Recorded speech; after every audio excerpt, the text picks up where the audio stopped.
Hi. Okay, now it got it. That was weird. That was downright sus. Holy shit. Had me actually worried there for a second. God damn. Alright, back onto business.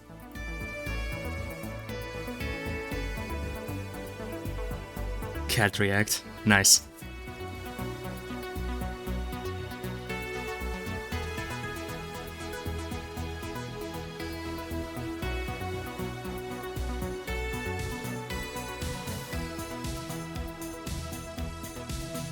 The Ahead in Time soundtrack is it just bops. Just bops so much.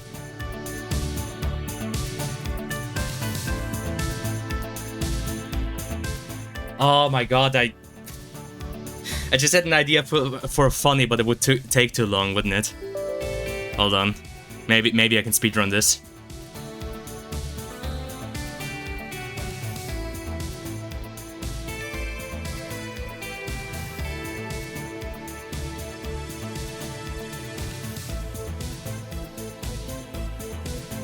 Oh, fuck.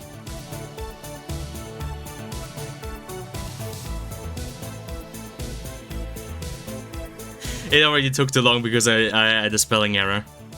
Fuck it. I'm sunk cost fallacy. I'm too deep.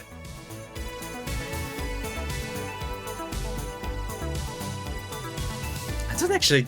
I mean, I should be able to add GIFs, right?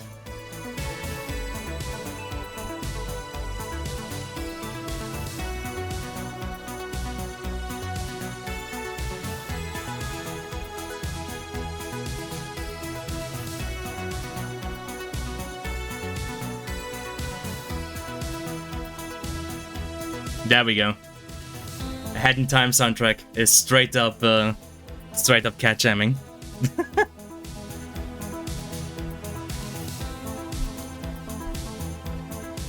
Honestly, for I have to say, for Stray, this isn't even such a bad idea.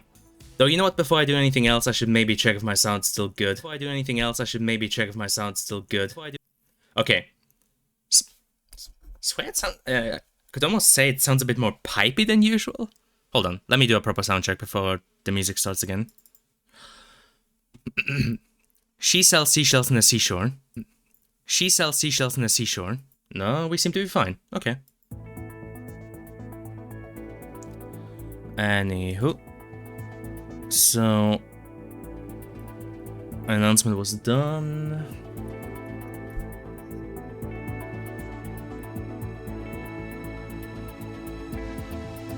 Nobody here though. I might have to do the check myself.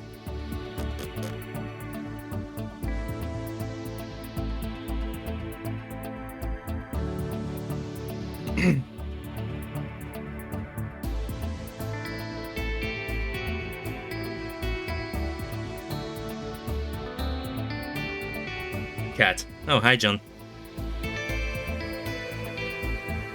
Your presence would imply that indeed I merely show up and then don't say anything if I can't think of anything funny. Okay. Motherfucker, I need somebody to talk so I know it's actually live. God damn it. Anywho, enough cat. For now, I mean, we will switch from one cat to the other, so, you know, it's not like we'll be deprived of cat.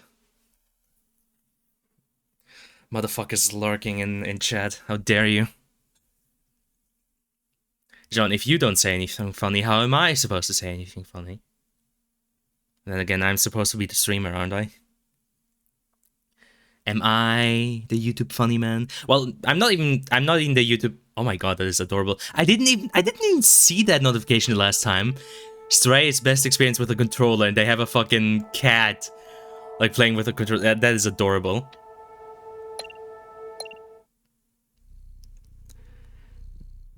But yeah, being humorous in this game is also difficult because most of the time my brain is just occupied with cute cat. Look at cat. Oh my god, he is so cute. See, humor has been achieved. Alright. What was I doing last time? Fuck, good question. Hey, wait, what the fuck? What?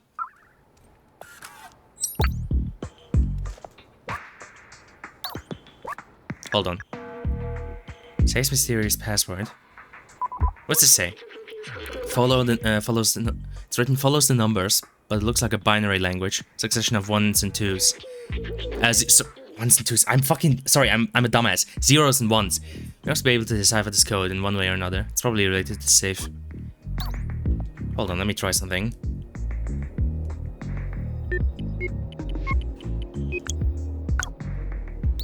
I'm a genius.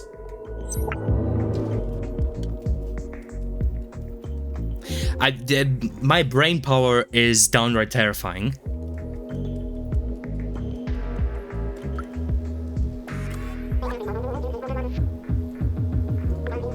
I keep wanting to press X to continue. Damn it. By the way, is that all the sheet music I can give him? I think it might be. Unreadable sheet music. Hum. Not very readable, but I can still try.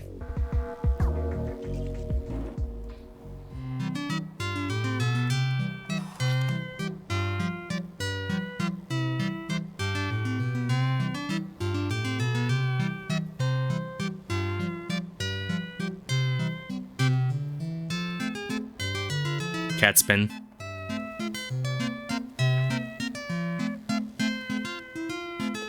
See, if I was if my character was a dog, this would be canonical. I don't think cats really chase their tails.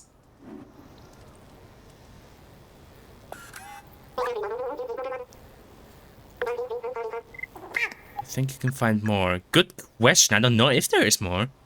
How many sheets of how many sorry.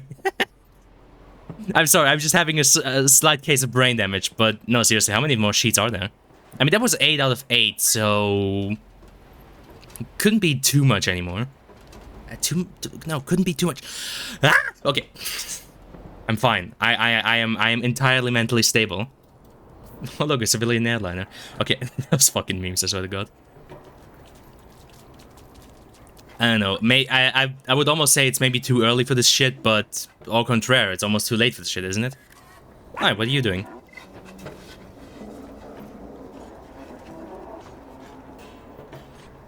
Man's got them schmoves. Schmoves. Only our ancestors can distinguish these colors. It is said they once dominated the world. Well, it is... You know, I do appreciate that they view, you know, humanity as their ancestors. Again, I mentioned it last stream, but... again, being called ancestors and soft ones is probably preferable to being called meatbag. I mean, though, then again, considering the popularity of HK-47, I wouldn't be surprised. I don't know why I insist on doing this, but I fucking love it. It is peak comedy for me. Cat with a bag on its head. I don't know. I have achieved comedy. Wait, what the fuck was I doing last time? Oh yeah, this guy's at the bar. Hold on. You. Momo. Hey, careful. Let me see if I can get this thing working. Hacker man. Almost got it. Hello? Can anyone hear me? I feel like I'm stumbling over my words more than usual. Am I drunk? Nah, I could tell that. Hello, yes, we can hear you. We are from the slums. We're looking for a way out, and... Wait, is that you, Balthazar? Momo? Psh. Psh. Psh. Psh. Psh. I can't believe it. I'm so happy to hear your voice, Balthazar. Where are you? Are the others okay? Yes. We are safe. We found a way up. I'm sure that sound is wonderful on my microphone. I am sure with my sultry voice that is incredibly nice. Hello, do you still hear me? You have to go through the sewers to reach us.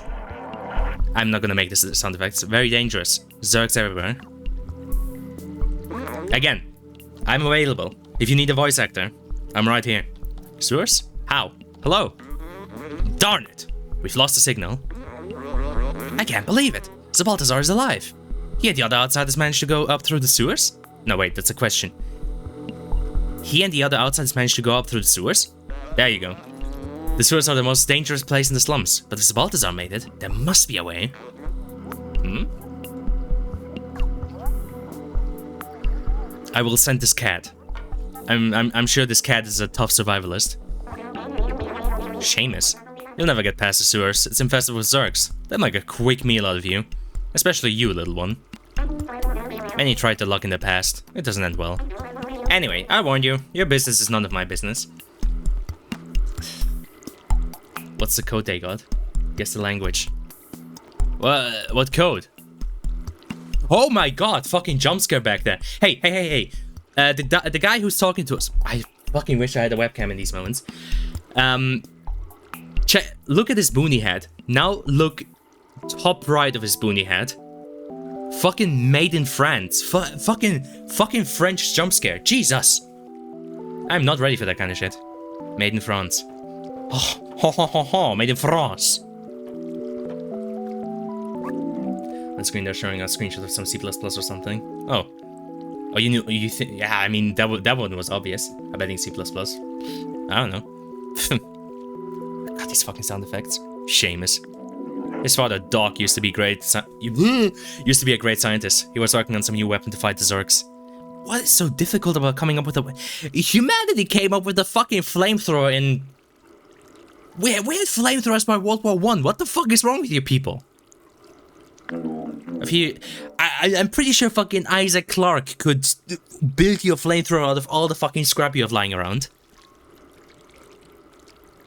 Not even guns. Not even guns. Cat with gun, if only. Shut it. A few years ago, he went off to test the device and never came back. Seamus has never been the same since. Wait, did he just say Doc was his father? How do robots... Wait, what? Don't listen to Seamus. He's just scared like I was. If Doc built a weapon, that's our ticket to join the Outsiders. In his notebook, Doc mentioned a secret lab a few times. That must be where he was working on it. There might be a clue in Seamus's apartment. Come on, follow me. I am a cat. I am the epitome of stealth.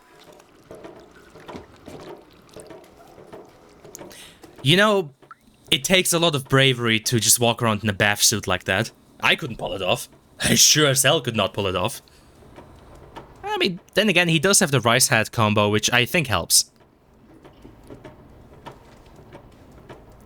It's a Hawaiian shirt bathrobe. Sorry about that. Wait, I do leave behind little paw prints. Oh my god, that is adorable. Oh, that's amazing. Okay, sorry. Game would start being good. You shush. You just saw my little cat like leave behind paw prints. That is the most adorable thing I've ever seen. Come on, Seamus, open the door. You know your father would have wanted to help us. How do parents work in this? You're all robots. Man, dude, at least put on some pants. Well, that was to be expected. This situation is pretty tough on Seamus. He doesn't want to hear about the Outsiders anymore. He won't help me. But you... I think I have an idea.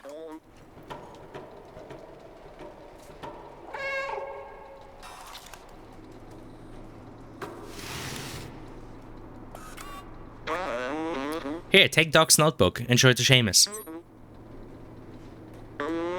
It contains a lot of information that will hopefully act as an electroshock. I mean, we could always try applying like a proper electroshock, you know? Head on, apply directly to the forehead. Head on, apply directly to the forehead. Head on, apply directly to the forehead. By the way, am I old again? Is like, do people even know what that is a reference to, or am I just old? I feel like I'm just old. Anyhow, find the secret lab, little outsider. I'm going back to the bar to try to re-establish communication with the others.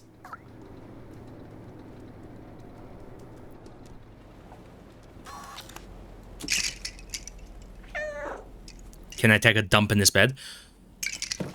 I mean, it's probably for better, but,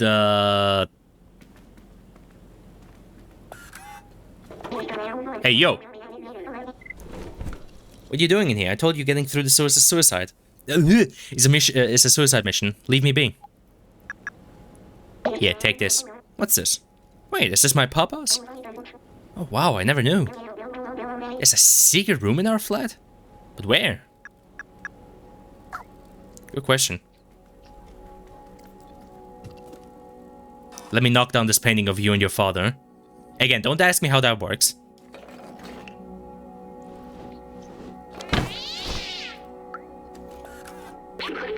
Time will tell. Okay, so I guess we need a clock. Ah, shit, which one though?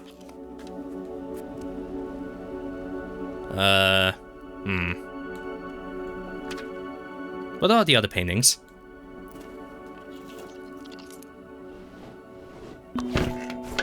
Oh, hey, code. Used to... Whoa, wait a second. Hold on. 2511. 2511.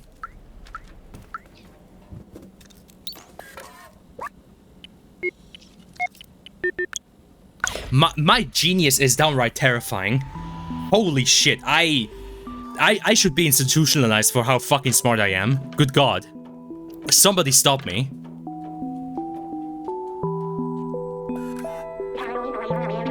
I've never seen this room. I can't believe he managed to hide it from me all this time. These blueprints. They must be for his Zerg weapon. Papa always said... Papa was always so secretive with his work. He told me the weapon was working in theory, but needed a real-life test. He went outside the slums and he never came back. Damn, bro. Guy watching a cat waltz into his house and uncover a secret room using stuff hidden under pictures. What? That's a normal day occurrence. Don't tell me that never has happened to you. Observations. Cute sounds but never friendly. Old bacteria of human time. Eat all kinds of materials. Total vision in the dark. React to intense light. So the answer all this time was just flashlights. That would be funny. I'm pretty sure... Okay, no, my dumbass couldn't jury rig a flashlight. But there's not much you need to get a working flashlight.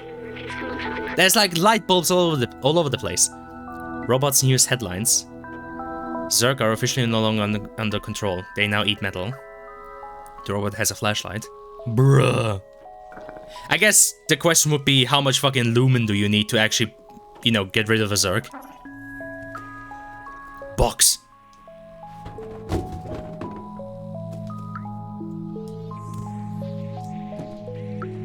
What have I accomplished with that? Oh. Fuck all in the box, god damn it. Well, I just vandalized this dead man's room. I don't feel any different.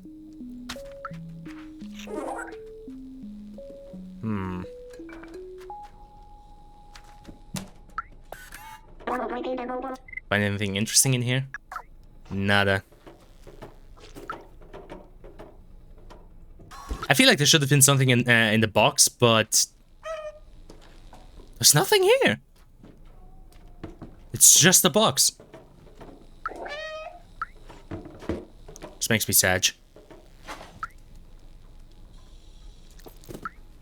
Oh hey. Defluxer blueprint. Concept: light-based handgun, low priority, visual appearance, size, decibel emitted. High priority, test in real condition. Objective: 20 Zergs destroyed per second. So a flashlight. Why do you people struggle with making a flashlight?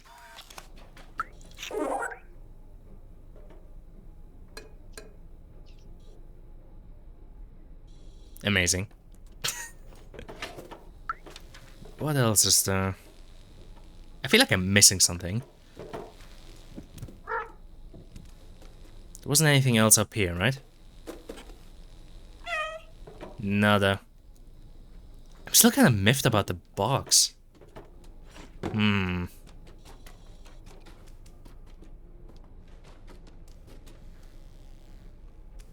was complaining last time that the cats can see in the dark, so the flashlight is pointless. Oh yeah, we do have a flashlight. Hi. Well, my little robot body literally has a flashlight.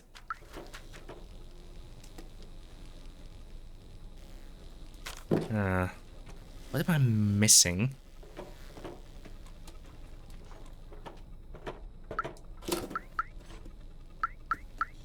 Honestly, I'm not entirely sure.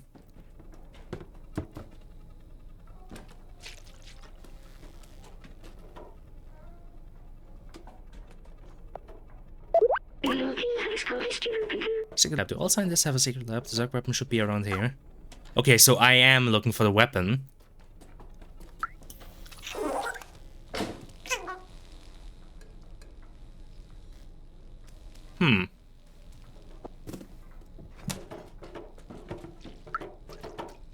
Nope, nothing here. Okay. Now I'm actually unsure about my intelligence. I'm sorry, am I missing the forest? Whoa, camera. Am I missing the forest for the trees? Notable plot point is that the robots are as dumb as the cat. Yeah, I guess. No, nothing I need to knock over. Just the stuff I can jump down on. Inside of this. Yeah, I think the box that I could knock down was about the only interactable object. But the fact that it didn't do anything, it kinda makes me worried. I mean, I couldn't have broken the game, right? I don't have Vinny Vinesauce's passive. I'm not that adept at accidentally breaking games. But on the other hand, I'm not seeing anything else here.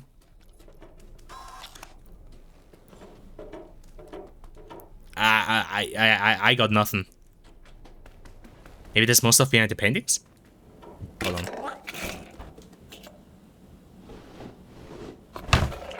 Nada.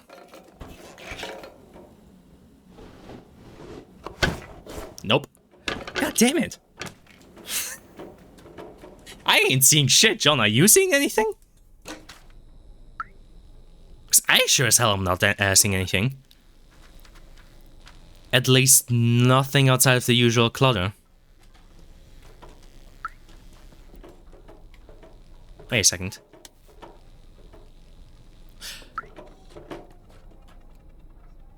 No, nothing happens when I put my flashlight on them. You know, one thought I had was, well, it said, you know, the goal is to have like 20 Zergs eliminate with that. So for a second I thought I had to like maybe kill the ones in the glass here.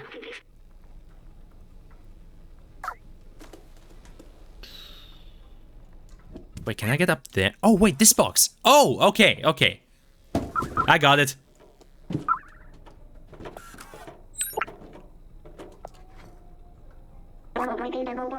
Find anything interesting? Yes! But it's broken.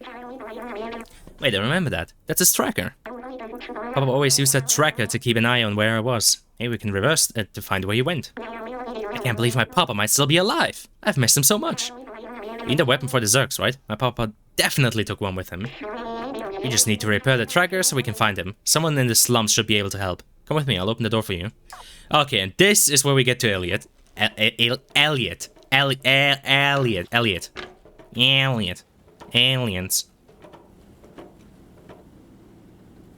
Made in China. Socks. Shocks. Okay, now to fucking remember. Where was the shortcut to Elliot? I think it was close by to the elevator. Hold on. The fuck are you, new? Who are you? Oh, no reaction. Joshi? Joshi? I don't know. Look at all of the great stuff that falls into our trash. So many treasures. You should go visit the barterman. There's something for everyone over there. Now, I would love to, but I think I need 3 cans for his last product. Right? Wait, let me check. Hey, yo. Spend 3 energy drink cans. That energy drink cans. God damn it. Fucking hell. Talk. Speak. Okay, so if I remember correctly, there was a window I could go through to get to quickly get to Elliot. Somewhere around here. Hell if I remember what the fuck it was.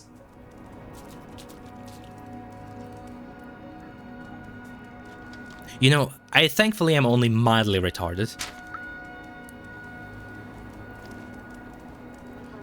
Though, I have to admit, sometimes I even doubt that myself.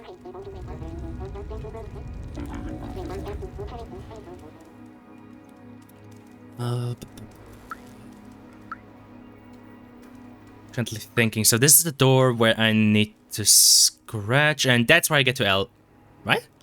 That's where I get. Yeah, I think that's where I get to Elliot. Wait, can I actually get? Can I actually jump up there? Oh yeah, I can. I was about to say, come on.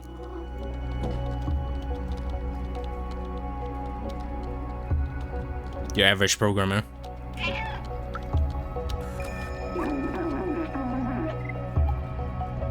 Yes. Oh wow, that's great. That's a great tracker. I recognize this model. It's a Tohima, very funny game. It's a Tohima BR2000. You can track anyone with this little gadget. May I? Let me take a look. Just gotta give it an update and one more thing. Voila. Fixed tracker. Fixed. There you go, little one. Good luck finding who you're looking for. Now, if only I could figure out where the last can is. I mean, I got all of them from, like, you know, vending machines. English, brain, English. I must be having brain damage today. Good God. Vending machines, please. Fucking hell. But yeah, I got all of my energy drink cans from I am going to punch a wall from vending machines. So just gotta keep an eye out for those. Ah, crap. I would like to say I'm having an off day, but I don't think I was ever good at, like, coherently talking. So, you know. I guess in that sense I'm in the wrong profession, aren't I? Well, profession, I'm not even getting paid for this bullshit. I'm just here to entertain myself and, like, mildly entertain maybe 1 or 2 people if possible. Occasionally 3.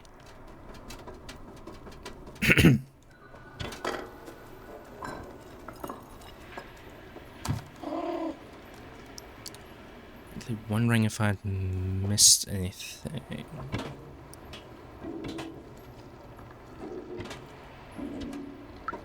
Hey, yo. I am here only to hate, of course. I love the weather right now.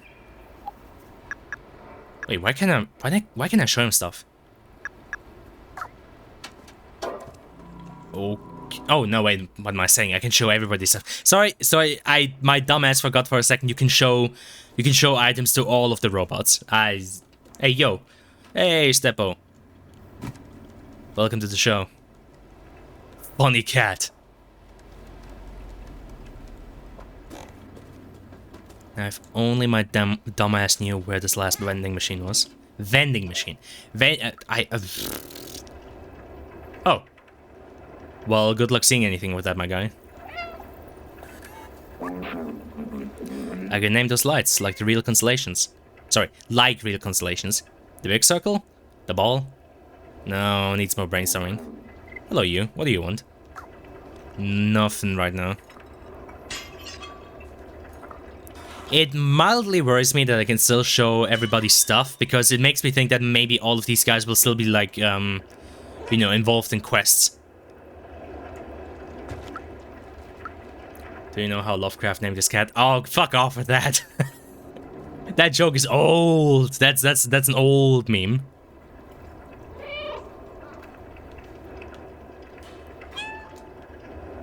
Meow.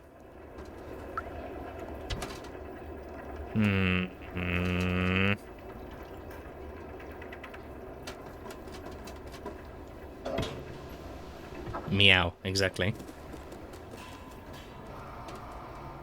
Not seeing this last vending machine anywhere. Nothing over here either. I mean, either it's somewhere really obvious that I just haven't looked at, or it's not even part of this section that I have to get the last can somewhere else. Anything's possible at this point.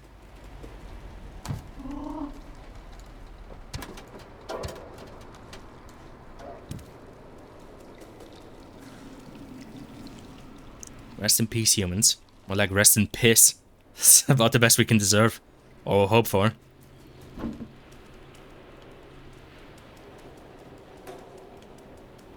Nope. Not seeing it? Hold on.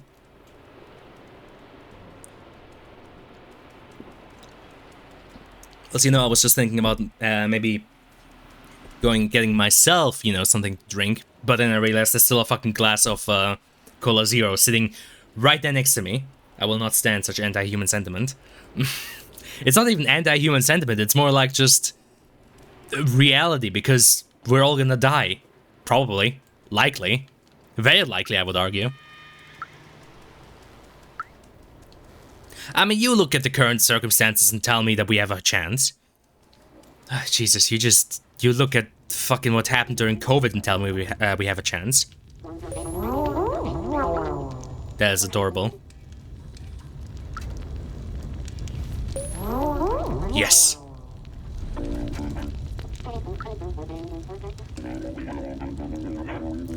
Like, I'm not too long ago had this exact discussion with a friend, but yeah, before COVID, you know, there was a chance that we could argue, hey, you know what, maybe in times of crisis, humanity will actually get its shit together, and, you know, we won't make things worse than they are.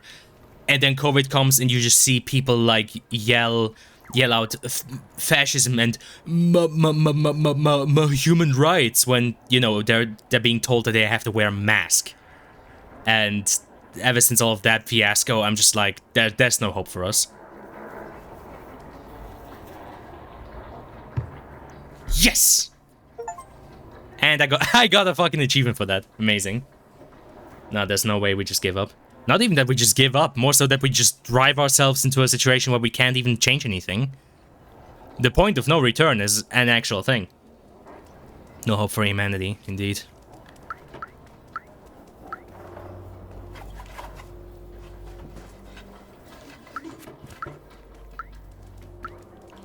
I mean, the fact alone that we're taking some environmental measures now that we should have taken 30 years ago is already kind of proof enough. Like, we're not going to wipe ourselves out immediately, but I feel like by that point where humanity would actually realize that we should do something, it'll already be too late.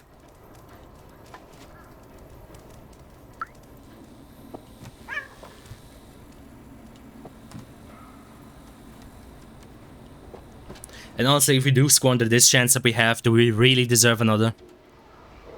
Honestly, hard to say.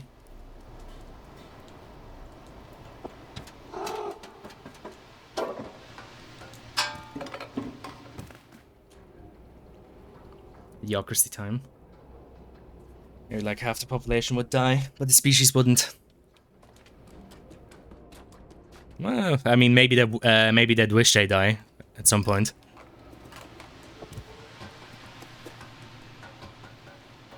With environmental stuff, we can probably do some drastic measures to avoid blowing up the planet.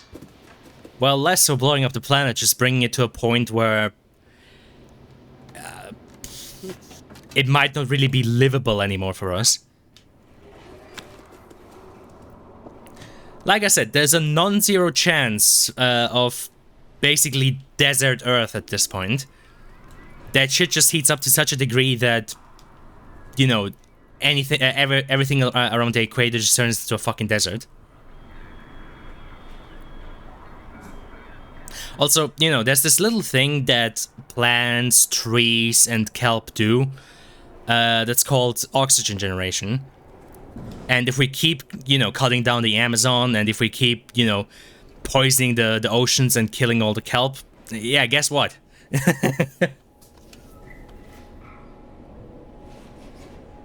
Like, it's not gonna happen immediately, but it's hard to say that'd be much chances for us, because I feel like by the time we'd recognize, or by the time we'd actually start doing something about it, more so, like we already recognize the problem already, at least some of us do, but more so by the point that we'd actually decide to do something about it. There we go. By the way, I was doing that for an achievement. Browse through all the TV channels. Based. Okay, nothing to find about that last vending machine. Let's just go to the bar. Oh, I need a drink. All right.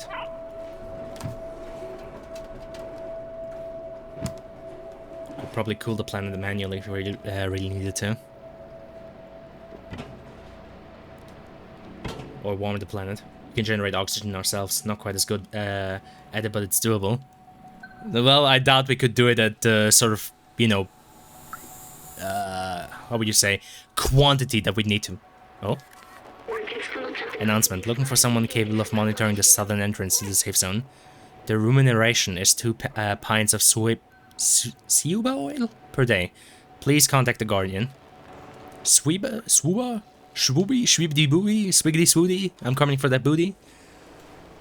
You know what the saddest thing is? That is, like, our generations and the few, like, before and after us, we're not the ones who are gonna have to deal with this shit. Like, by most accounts, it looks very much like the most deadly and drastic consequences of what we've done are not gonna happen in our lifetimes.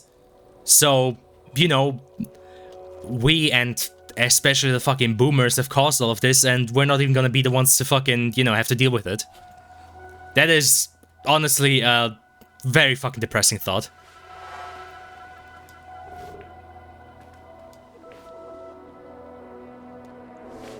I mean, if there's any fucking justice in the world, a lot of boomers will go straight to hell. I mean, if there's any justice in the world, fucking Reagan is right now spending his time in hell. But who knows?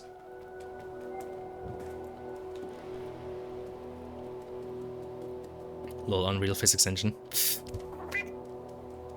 We're in between 2 ice edges. No worries, it will get worse. Yeah, and like I said, the depressing thought about it all is we're not even the ones who are gonna have to deal with it. Like, yeah, our children, or more so our children's grandchildren are gonna have to deal with this shit.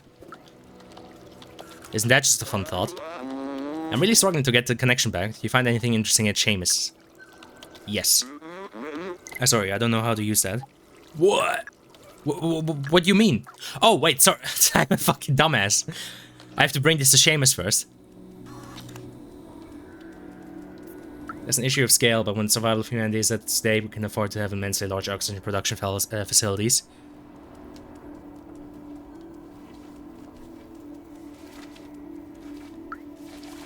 Well... Ooh! Oh no, it's just a sign. Sorry, I thought it was actually something interactable.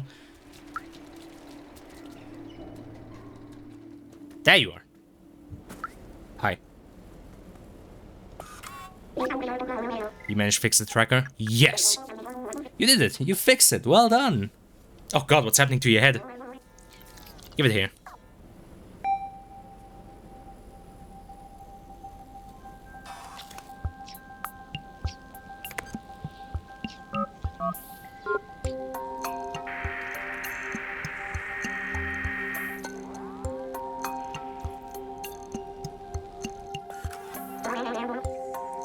We got a ping!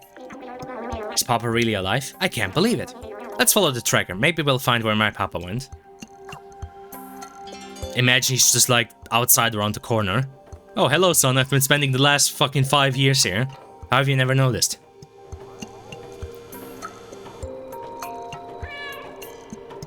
Meow. Like we can just brute force our way to survival if needed.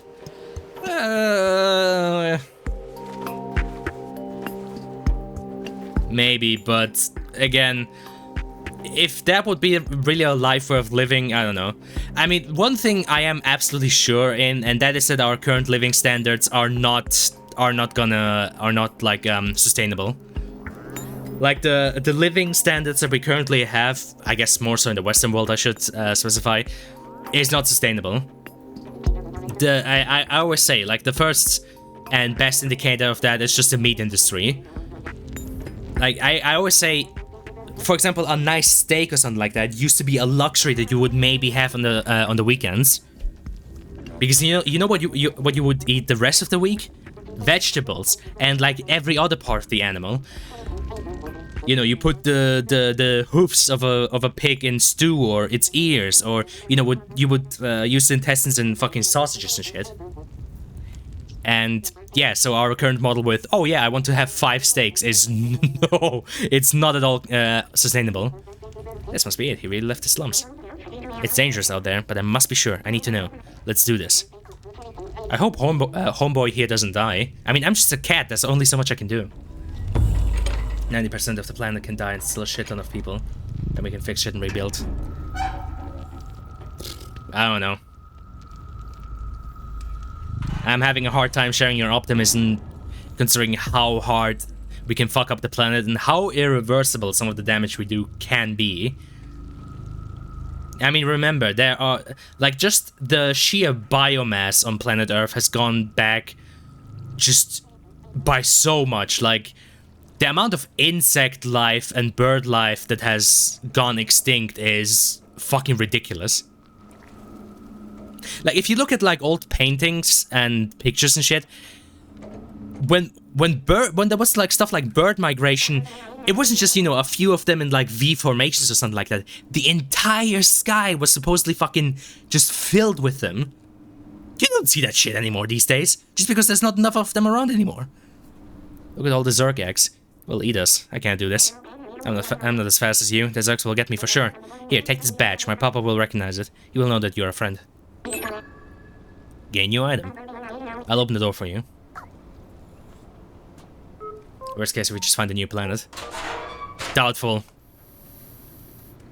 Because I feel like at the point where we, as a collective, would agree on finally pushing, you know, space travel as far as we actually could, it would already be too late. Just remember, we reached the moon in the 1960s. The progress we've made in the last 80 years since then has been laughable at best. So I doubt if, like, shit hit the fan and we were forced to actually look for another planet, that we actually could, you know, have the time and resources at that point to actually put into it. Because guess what? We wasted a lifetime's worth of potential progress because money, more profit. Could probably make a lot more progress if the planet was about to blow up. At the end of the day, there's only... Oh, look, it's how huge this wall is. I remember it was a symbol of the division between those in the slums and the midtown. That and the fact that they kept throwing their garbage down here. What a horrible thing to do. Maybe that's why they failed. Again, there's only so much you can do. Like, there are a lot of limiting factors like time, personnel, resources. So, even if the planet... Honestly, even if Earth was about to blow up in 10 years, I doubt there was much we could do. Like, I genuinely doubt we could get to a point where we could even save a third of the population. Dead end. Amazing.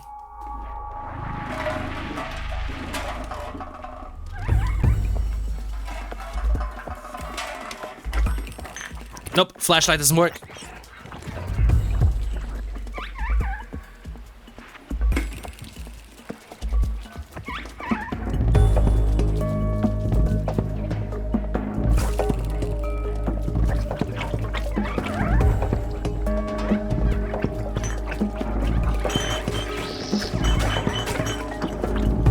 Parkour.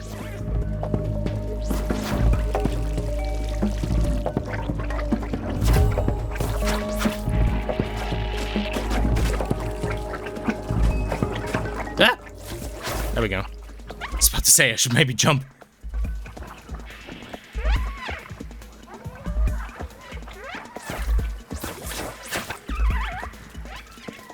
Cat jam, more like cat run.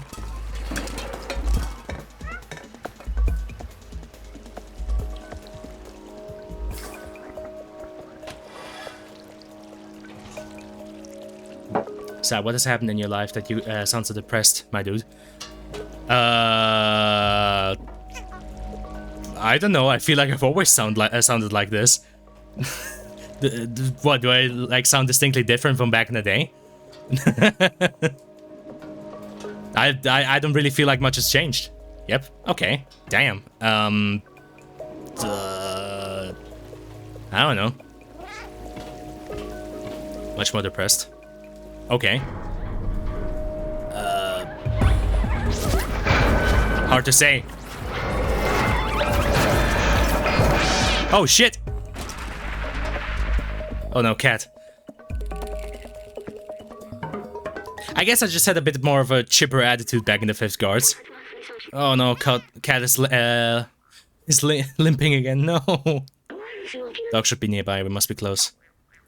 Oh no. Cat dead. Stream over. Bioshock dead. Cat pose. You stop that.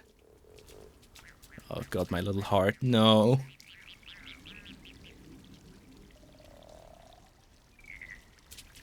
Animals limping always make me super sad. But yeah, me sounding depressed. I don't know if anything's changed. I mean, if anything, it should have gotten better, ironically, because I've been on antidepressants for...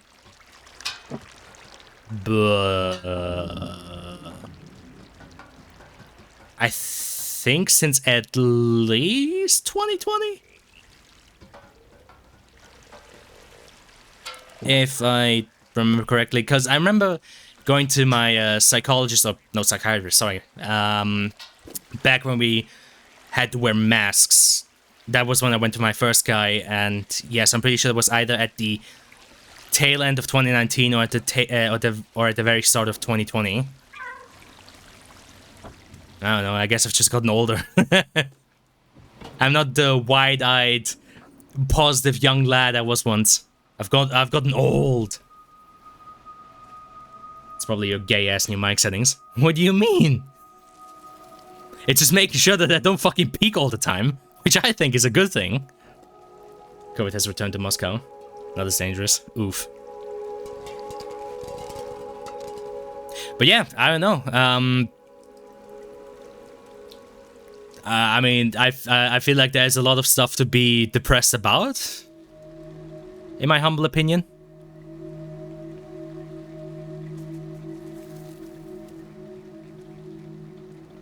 There's, you know, COVID, all the aftermaths from that stuff, the continued isolation that we all endure. It's an electric generator, but it seems to require some other part to function. I guess the only way I could sound more dead inside was if I was, like, working in retail or anything like that. Which, I mean, yeah. I don't know. I just don't really have a lot of hope for us because, I mean, really, what is there to do for us anymore? Like, you know, I'll happily continue doing my part, you know, recycling what I can, you know, walking instead of driving, taking the bus instead of driving around in like a car. Like, I'll do my part in like trying to help the environment in any way, shape, or form, but at the end of the day, there's only so much each one of us can do. And, I mean, the reality is, each one of those, like, big corporations, they spew out more trash in 1 month than any of us could ever produce in our entire lifetimes. It's like the shit that some of these fucking factories are, like, the, you know, the trash or other material that some of these factories are spewing out as, like, a side effect is, you could not get that much fucking tons of trash in your entire lifetime, even if you tried. And, you know, we just let it happen, so it's like... how wouldn't I sound depressed, considering that kind of shit? And again, there's also the factors of just what is happening to our planet and to the animals. I mean, I can even tell for myself. I can tell in the environment around me. I distinctly remember there being so many more insects back in the day. Like, I distinctly remember back in the garden that my family used to have, it being filled to the brim with, like, all sorts of insects, like bees, Oh, hey. Whoa! Wait, you're not a Zerg. Who are you? That's my badge you're wearing. How'd you find it? Did my son send you? Oh, Seamus, you clever boy. I've been alone here for ages. I came here to test my defluxer, but it didn't go as planned. I wish I could go back home. I miss my son dearly. Oh, I just... You know what I just realized? This guy is basically just a robot version of Doc Brown from Back to the Future. Great Scott! I'm not going to do it. I'm not going to do an impression though. Fuck that! I'm not smart enough for that. Morty. Okay, no. Also vending machine there. True. Now that I think about it, antidepressants are a great example of humanity just brute forcing its way through issues. It's become common for the human brain to just like stop processing emotions properly, so we just fixed it. Hello, Arson.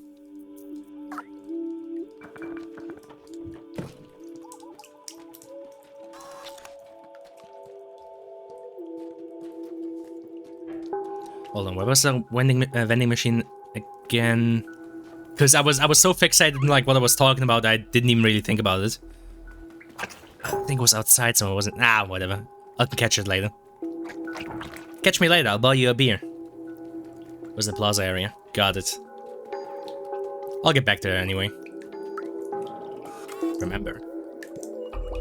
It has the number 12 on it. I'm sure that means something. I've seen humans wear costumes like this. They were small and running around making lots of noise. You can remember humans wearing Halloween costumes? How old are you? Oh yes, I remember now. They were children. The streets felt much more alive with them. Even with the difficulty they brought, the adults seemed to love them very much. Doc says he misses Seamus. Is that the same thing? Oof, children, that's an entire fucking different, sort of situation.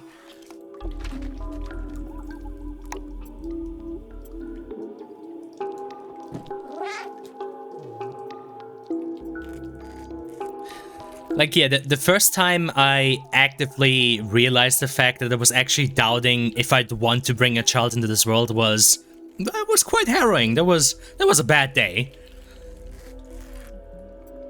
It's why I play cat game. Because it's much easier to forget about the bad days when you look at cat.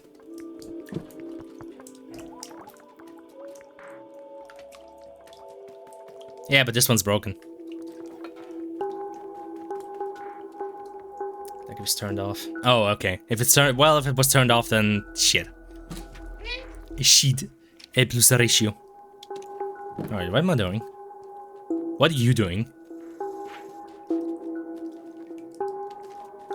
Wait, what are we doing? Hold on.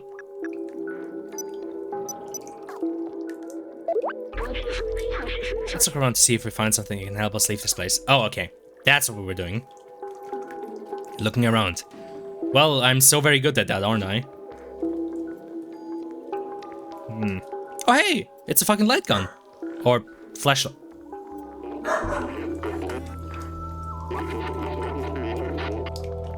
Why do dog be barking now? Lakush. Come in.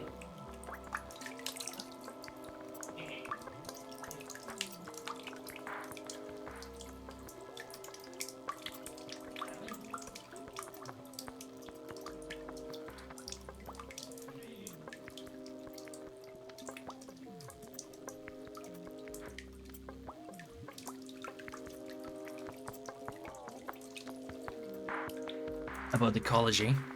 Like recently, what really upset me? What the dog doing? I'm content being alone or just having a relationship. No kids. Yeah, see, that's what I mean though. You see increasing sentiments like that, and it's just like, yeah, that's the world we live in. Really upsets me on Japanese. Oh, you mean because of their hunting of whales and dolphins? You know what, guys? I think I'm gonna do a real quick BRB and just, like, run outside with the dog, because I think he might want to go take a piss. So, I'll be back in a minute or so. I think he just has to go outside for, like, a real quick one, so I should be back in, like, a minute.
Alrighty. I have returned. Like I said, it was really just a quick one. There are like 7 billion of us. It's fine to not have kids. Yeah, I know, but just the fact that so many of us are, like, you know, in a position where we say we feel like we don't need... I don't know, I find it just kind of depressing as well. Half the population are Chinese and Indians. It's not racist, but why people should consider having children. I don't know. I mean, at the end of the day, we're all just humans, so the color of our skin doesn't really make any difference. It's more so just the fact that we are all kind of just going down with depression, I think. Hey, be careful with that defluxer. At full charge, it can explode Zergs like confetti. This baby needs 1.2... Whoa! 1.21 gigawatts to work... Wait, excuse me, aren't gigawatts... Wait, hold on, we need to fact check on this bullshit. Wait a second. I'm pretty sure gigawatts is made up, right? Yeah, gigawatts is made up. So there's only gigawatts, and I'm pretty sure 1. Oh, it's a reference to... Fuck, okay, it's a reference to Back to the Future. I should have known, I'm the fool. Okay. I'm sorry, I'm just stupid. The only thing around here with that kind of juice is the generator outside the house. The problem is that it won't start.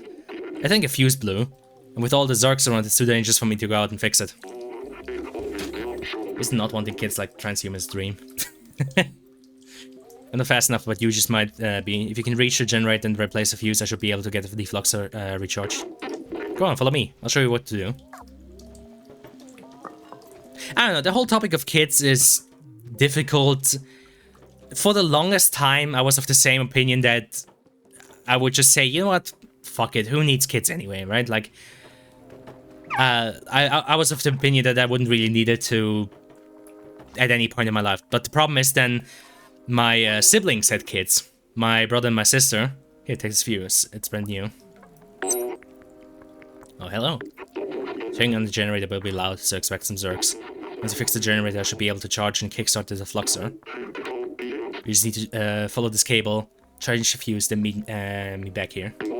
Best of luck. But yeah, I was generally of the same opinion until my siblings had kids and I saw said kids, you know, grow up. I mean, like I said, ever since I've become an adult and I held like my niece or my nephew in my arms when they were like just a baby, it changes something in you, man. It like holding an infant in your arms that you know is related to you. I don't know. I don't fucking know what it does, but it changed something in my brain chemistry. Like, I don't know. It's really hard to describe. And kind of just, you know, seeing how my siblings can watch their own children kind of, you know, grow. It's... I don't know. I don't know. I remember being cringe and don't want to deal with that shit. I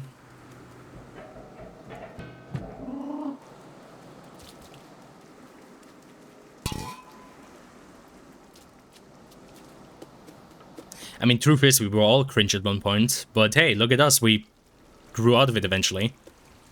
Some of us, at least.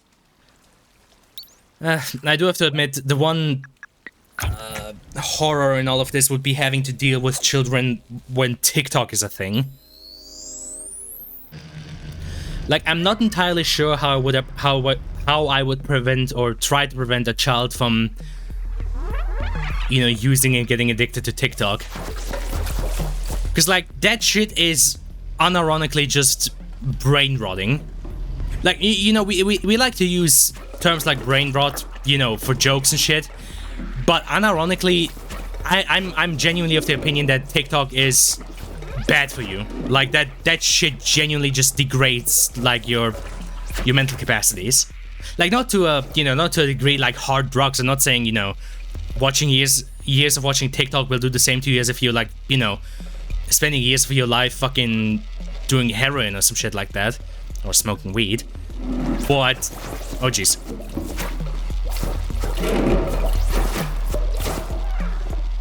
But I also genuinely believe that that shit will mess with you if you just watch it too much.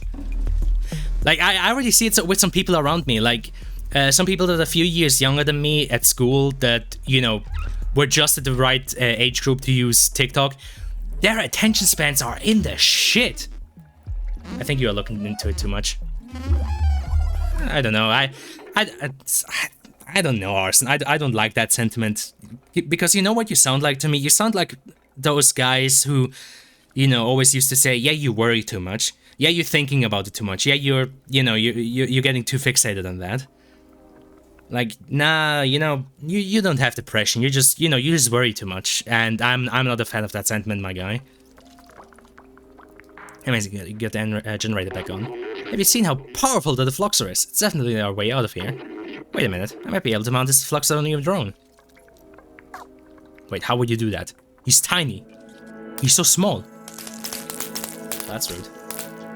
Probably fucks with the brain a bit, but probably only when you're really young. Like, it would entirely fuck up a toddler.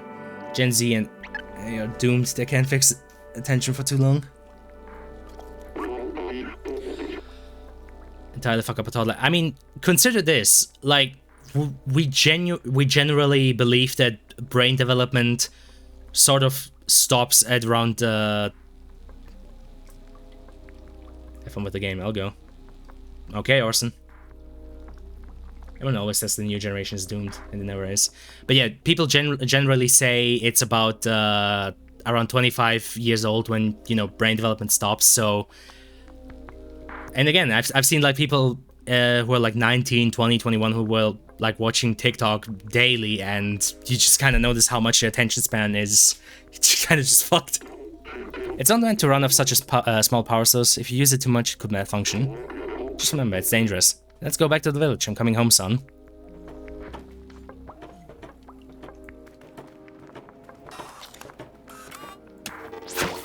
Lamau.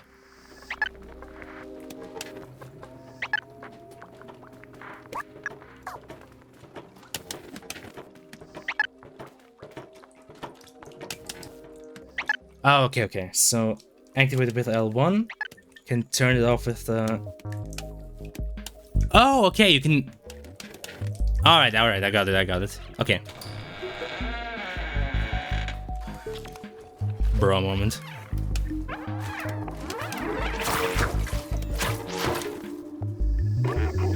Take out all the Zergs so we can get through. Oh, it's working great, but I suspect it can overheat. Really cool for a bit when that happens. I hope it will last until we reach a village.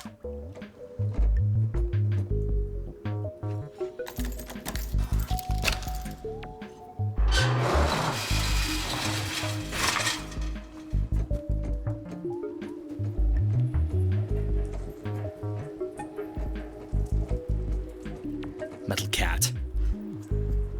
I think I've seen a parody like that once. It was like all about Snake being a cat. Or am I misremembering it? To be fair, there's been like Metal Gear parodies in any kind of form. This switch doesn't work. It looks like electricity has been cut.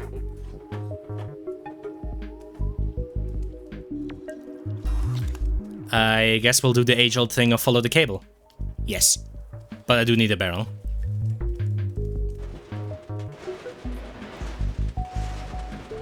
Oh, wait, okay. I was about to say, like, can I turn the barrel? But no, just get this other one out of the way.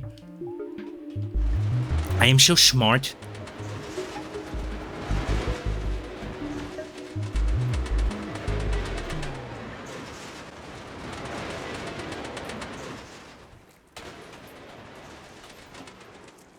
Wait, sorry. I think I just got a Noto. Oh, sorry, it's just YouTube. Okay.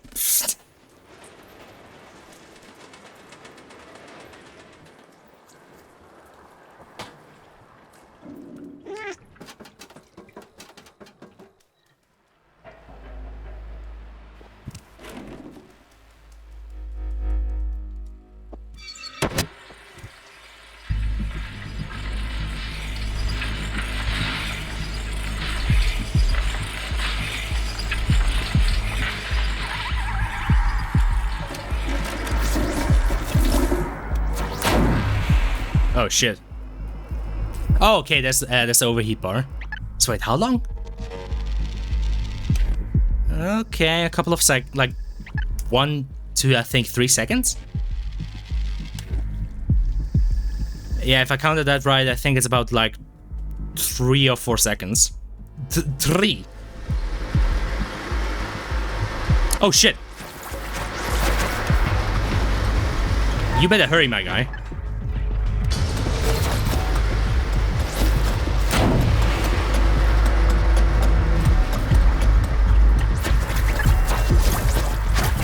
But yeah, genuinely, now all they have to do is just do that thing that the people in Dying Light did. Like, just put those UV lights everywhere at like an entrance to like some sort of safe zone and you're Gucci. Like, genuinely, the people in Dying Light were smarter. Goddamn. That was close. Let's go back home.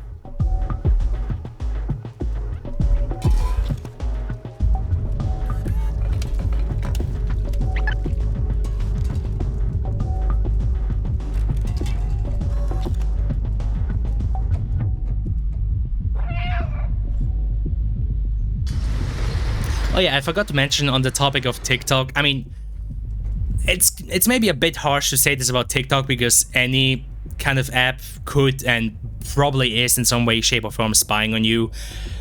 But especially with TikTok, I do kind of dislike the notion about having software on my phone that's so directly linked to China.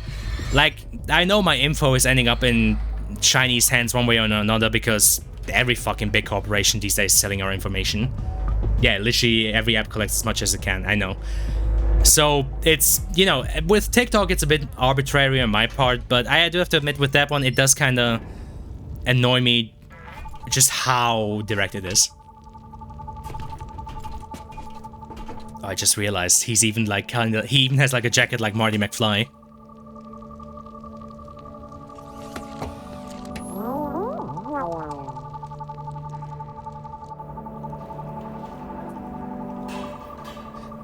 But yeah, that's like another part of our reality. It's just you just kind of have to deal with the fact that everything collects info on you. Thanks for saving Doc, little friend. It's great to see that Seamus is no longer alone. Now we know that we can fight back against the Zergs. Almost been waiting for you by the sewers. Cool. Doc and Seamus look happy. I think you did a good thing together. Hell yeah. Kato.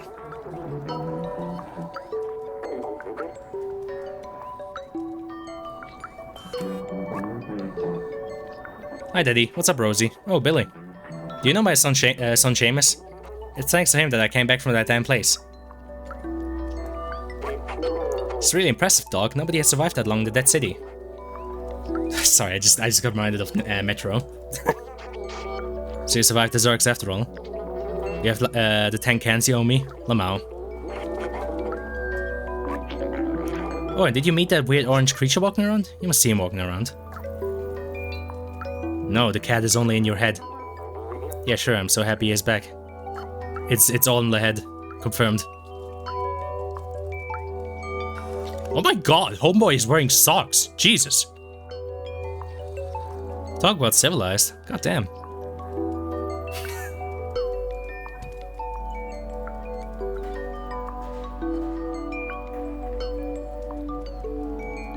It's kind of hard to describe what I would kind of call this game's aesthetic.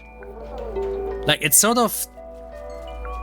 I don't know, it's hard to say. It's kind of like a mixture of... like, Kowloon City, cyberpunk, and eco-punk, I guess is the best way I could try and describe it. It's like, it's got the... you know, neo-noir and neon lights of cyberpunk. It's got the, like, you know, greenery and, you know, overgrown stuff of eco-punk, and it's got that sort of, like, you know, stuffed together feeling of Kowloon City. So yeah, I'm not sure how to best describe this game's collective.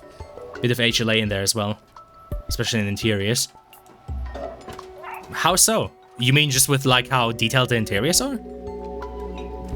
Because, like, the interiors in HLA are more so Middle East. What am I saying? Sorry, Eastern European. These are more so Hard to say. I guess vaguely Asian. Just the way it looks, how they're put together. I'm not entirely seeing it, but I think I sort of understand what you're getting at, even though I wouldn't really associate that kind of look with HLA directly.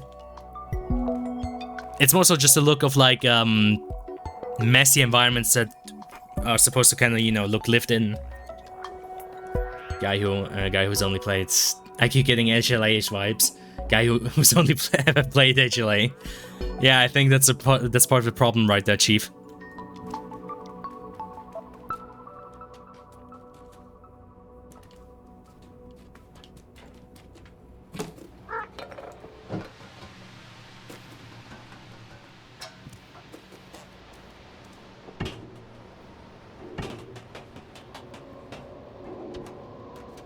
Yeah, I guess lots of heavy topics we were talking about today.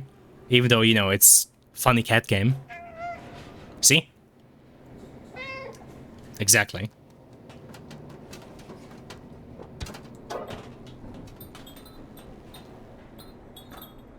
I mean, to be fair with this game, it is mildly fitting because there is this whole theme of like, you know, humanity being gone and a mildly, you know, post-apocalyptic setting. So it's not too far off. And like I said, my personal opinions on the hope of humanity aren't too high.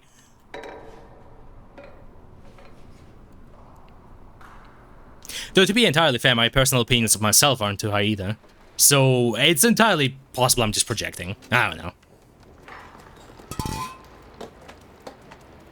After all, I am just a dude on the internet. Fucking most generic descriptor that fucking is. I might as well just say I'm a white man. I'm a white guy.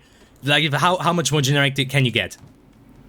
Though then again, as I mentioned before, I am potentially the most boring man on this goddamn planet because, like, my hair is brown, my eye color is brown, my favorite color is blue. It's like, and you know, my name is one of the most popular ones that was like used in the last few decades.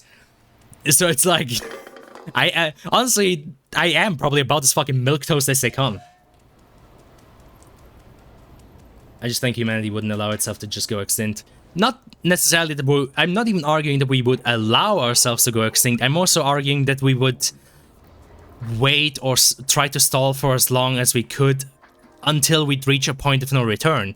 If that point would result in our extinction, hard to say, debatable, but it would definitely lead in some issues.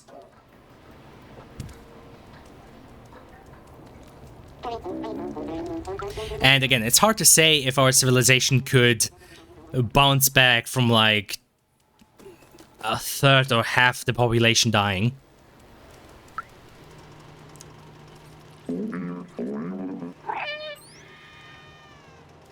Oh, hi. Okay, I'm not going to trip the poor guy up again. I still feel so bad that that happened once. Yes. I wonder why do cats do that? Why do they like nuzzling up against legs like that? What the fuck? Okay, I think the bucket was trying to communicate to me.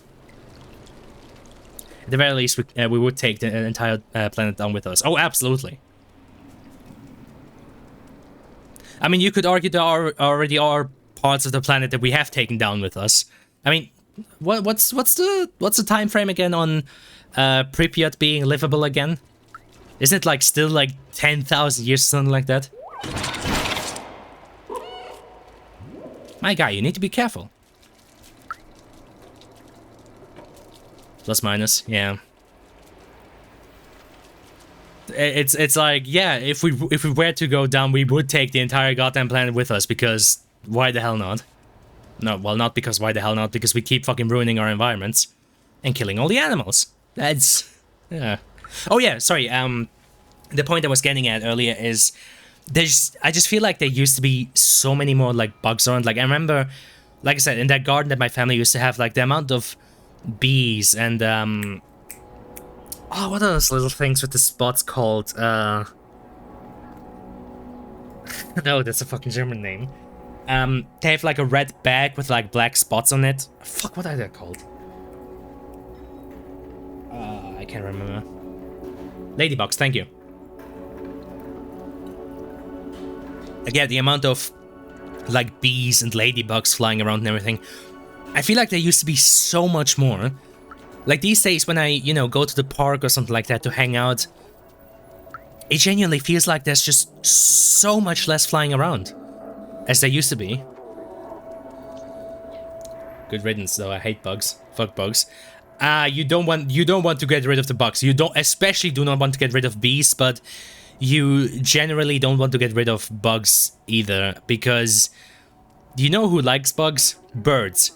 And you know who eats mosquitoes? Also birds. And guess what this large decrease in biomass has caused? Birds have less and less food. They of course have less and less like room because, you know, we built our cities and shit.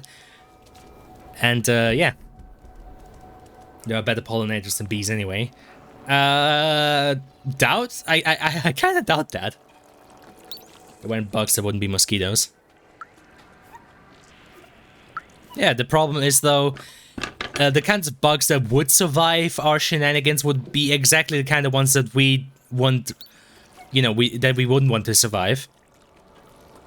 Because guess what? Mosquitoes can easily deal with the fact that there's too many of us and that we're taking up too much space. Like, if anything, mosquitoes thrive in the sorts of environments that we create. For example, do you know what sort of environments mosquitoes love? Warm and damp. And guess what's happening when the planet gets warmer and warmer? It gets warmer and damper. It's like we're just making it easier for those little for those little fuckers. It's, you know, swamps mostly. Exactly, and one thing that's easy to notice is just how fucking muggy it always gets. It's like heaven for them, exactly. And like hell for the rest of us. Yeah, but we can just also just wipe out mosquitoes too. Which we are already trying to do in places. Yeah, I know, but oh, hi, who are you? Benzo. Momo's waiting for you in his boat. You can join him, but have you done everything you wanted in here? Because I'll close the door behind you. Don't want any zergs coming through. Well, I still have not found the third can. Which is a problem. Also, I'm not entirely sure I found all the music. Which is weird, because I feel like I've explored everything in here.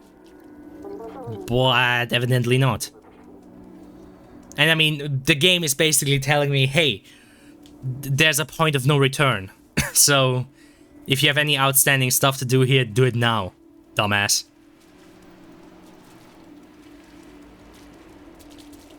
Which, I mean, as far as notifications for points of no return go, that's, yeah, fairly accurate.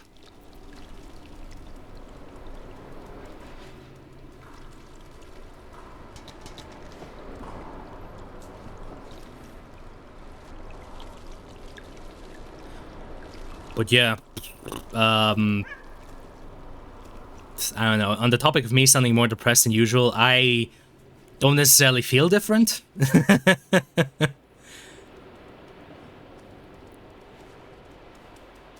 Oh, wait a second. The fuck?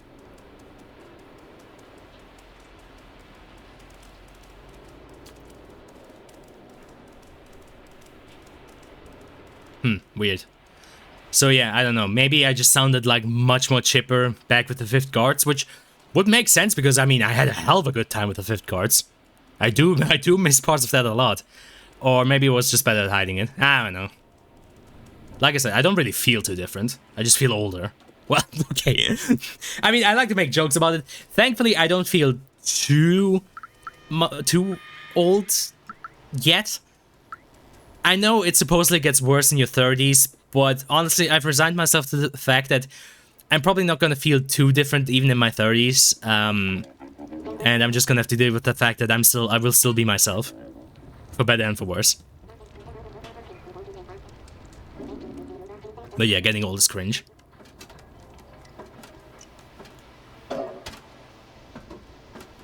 Okay, let me check from up.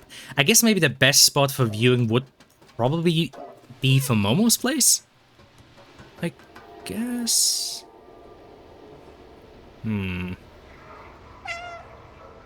Meow.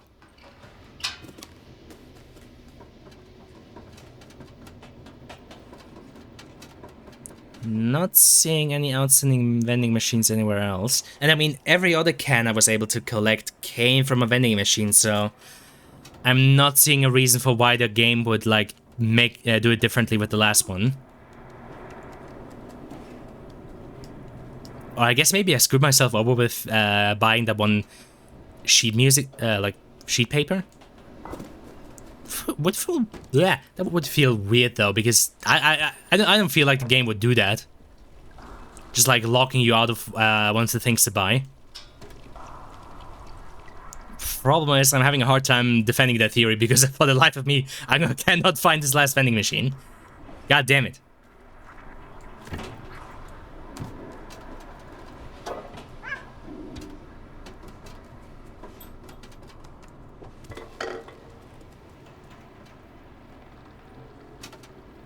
There's these two bozos still here. My friend and I love tossing buckets at each other. Good clean fun. Our downstairs neighbor disagrees, so we're taking a break right now. Hey, can you tell me where I can find one of these? The barman is looking for stuff like that. Well, I know! What I don't know is where I can find more of these.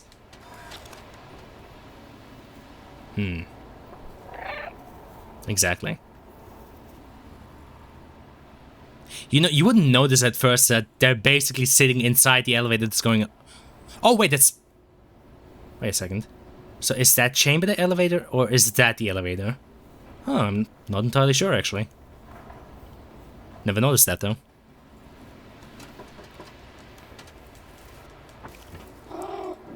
Honestly, though, can we talk about, though, how cool of an aesthetic eco-punk is? Just, like, urban areas, but they're also overgrown with, like, trees and stuff. I think they should fix the elevator. You think? You only think that, do you? I feel like, oh, what was it called? One of the Anno games, Anno... Oh, it was one of the ones set in the future. 20... something...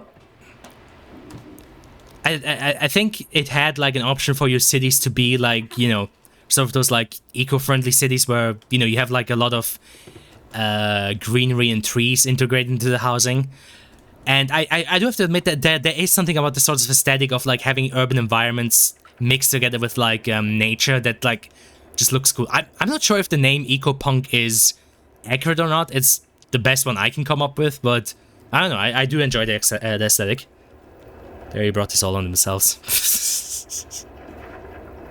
The fuck? Wait, who's that? Who's that over there? Wait, there's a memory over there. Hold on. Where's the elevator?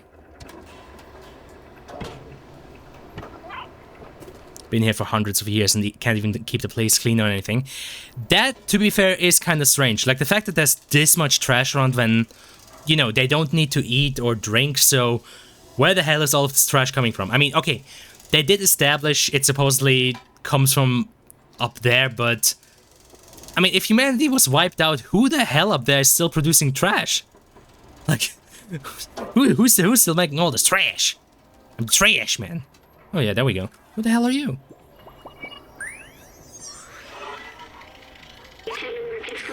Looks like this poor guy also wanted to go to the upper level. Yes, I remember. Midtown is up there, away from all the garbage and sickness of the slums. Even in dire times, humans could not help but divide themselves by social class. Back then, a lot of people from the slums were prepared to do anything to move up there. Apparently, robots also copied this behavior. See, that's that's what I mean, though. Like, that's exactly what I mean. Like, I don't think the game's even being inaccurate. Like, yeah, even in a situation like this, where we're literally sitting in a shelter to survive, even here, we would somehow manage to still fucking introduce the concept of classism. Punk is like something negative for me. I mean, no, I'm referring to the way that punk is used to denote like a sort of not art style, like sort of aesthetic, you know, like cyberpunk, diesel punk, steampunk. That's what I mean with like eco-punk. I'm not even sure why we use the word punk for that. I guess maybe because the punk aesthetic was like one of those first like big aesthetics that kind of like swept a lot of people. But yeah, I mean eco-punk in the same way as you would call something like cyberpunk or steampunk. Hi. Oh, hey, it's you. You do look weird and small, but there's something about you. Can you tell me about these? No thanks, I'm not thirsty. Well, I wasn't offering it to you. I'm trying to find out where the fuck I can find more of it. Damn it. Well, the punk implies some large force that is being fought against, government or core or whatever.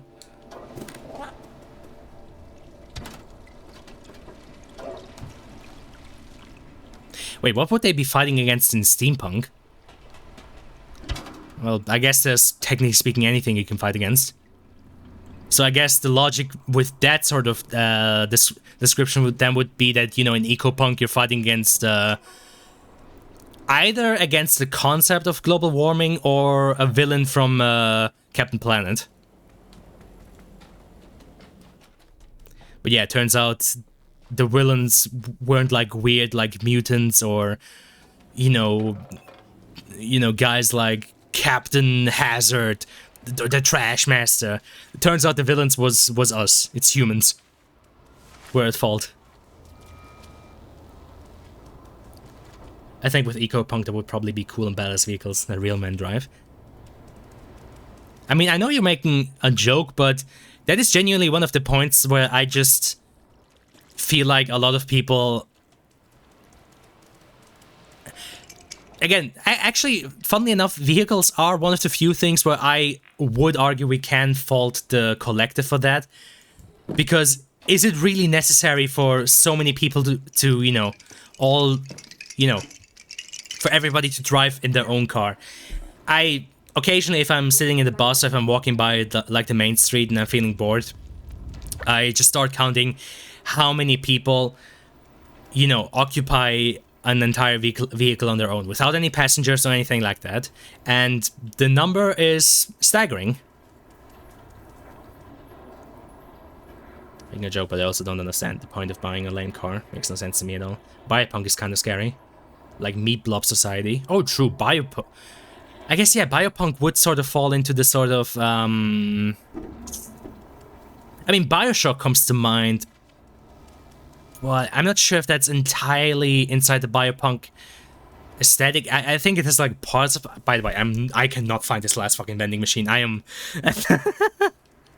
Elliot, help me!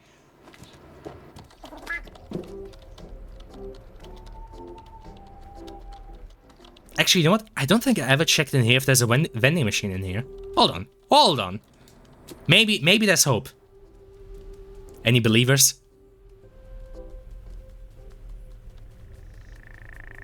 No believers. Damn.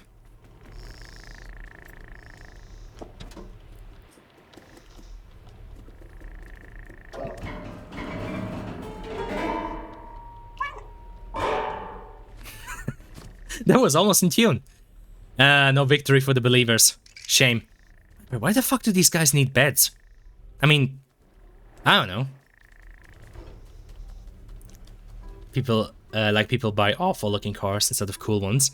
How about you just don't buy a car and you just get where you want to by walking there? But okay, to be fair, it's kind of hard to make this point against you Americans because you guys have such a shitty fucking infrastructure for your what's the English word? For public transport. There you go. You guys have such a shitty infrastructure for your public transport. It's like, God, every time I watch like videos about like guys from Europe or Australia or something like that traveling over to the US, the first thing a lot of them always say is the US cities are not built for walking around in them. They're built for driving around in them.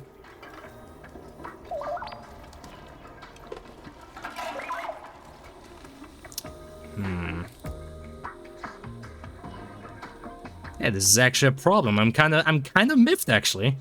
Shit, should I just look up one of the fucking guides? Hold on. There must be a guide on this, right? I really love walking half an hour to work every day. I rejected to buy a car. It's useless in Moscow. It's because it's impossible to have a good public transport in such a massive country. What do you mean? If anything, the US should actually have it way easier to, like, you know, get good public transport. What, like, you guys have so much empty... Well, you technically speaking would have so much empty space, but you ask... Okay, this may be a bit harsh, but you fuckers just decided to, you know, build your cities in such a way that you can't get good fucking public transport infrastructure.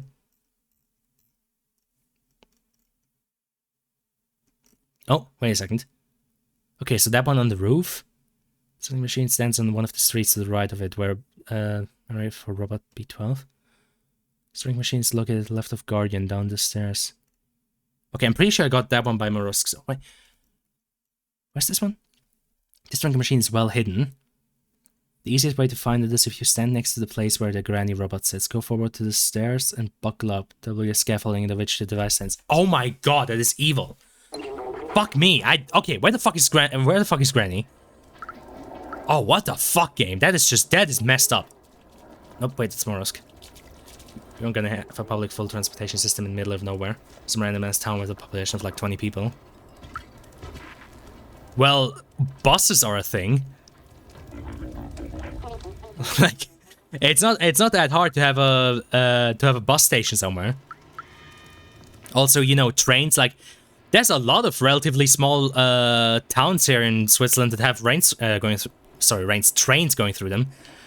Like, I'm sorry to say, John, but I feel like what you're just doing is just that typical American cope of like, oh no, we can't build public transport infrastructure, it's too hard. It's like, I feel like you guys specifically could, because you have basically an infinite money glitch and an insanely large amount of space. Like I said, if anything, the US should have been a fucking leader in terms of, like, public transport.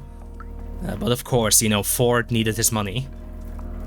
Versus, like, a giant empty wasteland, but we have infrastructure that will get you anywhere you need, and it's better in cities. I mean, we could probably have better public transportation in cities, but most of it isn't in cities. And like I said, I mean, you say you can't have public transport out in the middle of nowhere, but like I said, trains, buses, like, both of those can easily go long distances.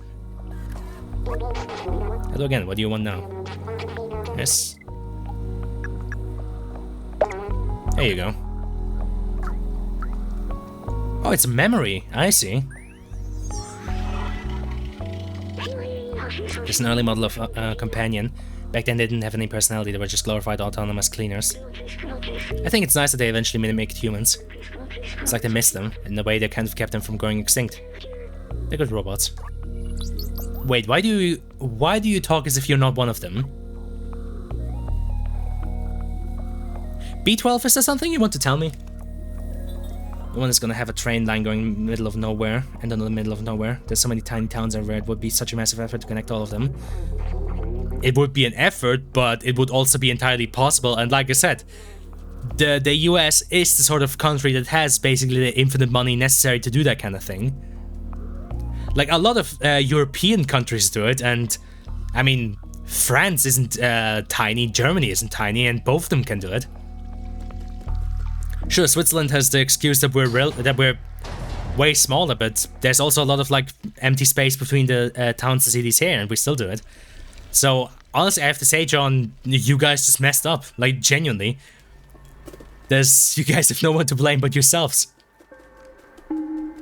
Because I feel like the US could have great public transport infrastructure, but, I mean, I guess it was more profitable to have everybody buy their own cars. And then to make it so that, you know, you'd have to buy another car in 5 years. And then another one. And then another one. Yes, I know. I know I'm starting to sound like some fucking anarcho-retard who's saying capitalism bad. Oh my god, I forgot the sheet music. Ah, too late anyway. I don't think cars are an issue anyway. Jets are way more massive issue.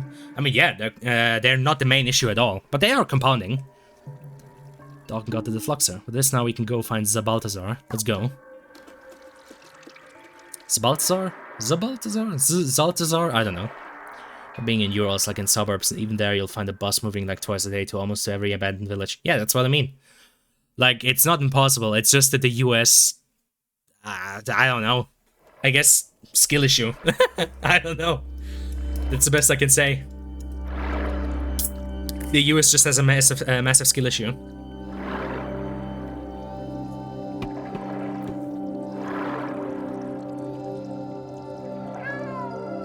Different approach.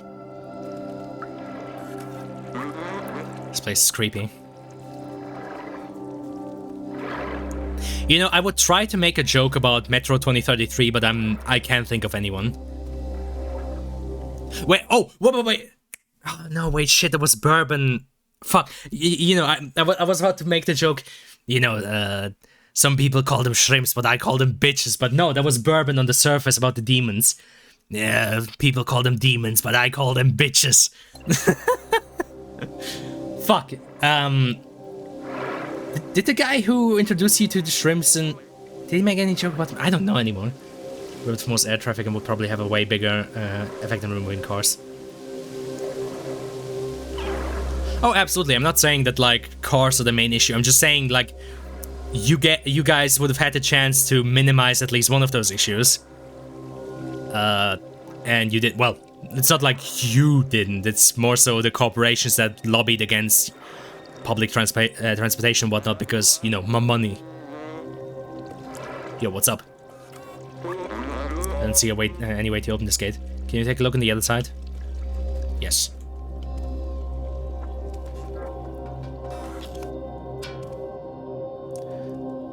American dream, get a house, a nice big truck. Yeah, about that. I mean, not to start the doomer talk again, but yeah, I've come to accept the fact that I will never own a house. I mean, it's fine. It's just, you know, it would be nice to not constantly have to deal with landlords for all existence. One of the many reasons why I still decidedly stay with my parents, because again, it's cheaper, and at least that way I save myself from having to deal with landlords.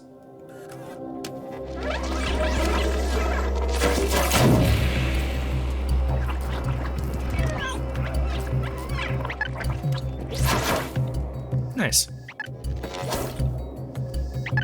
I mean, if I could buy a badass car, I totally would.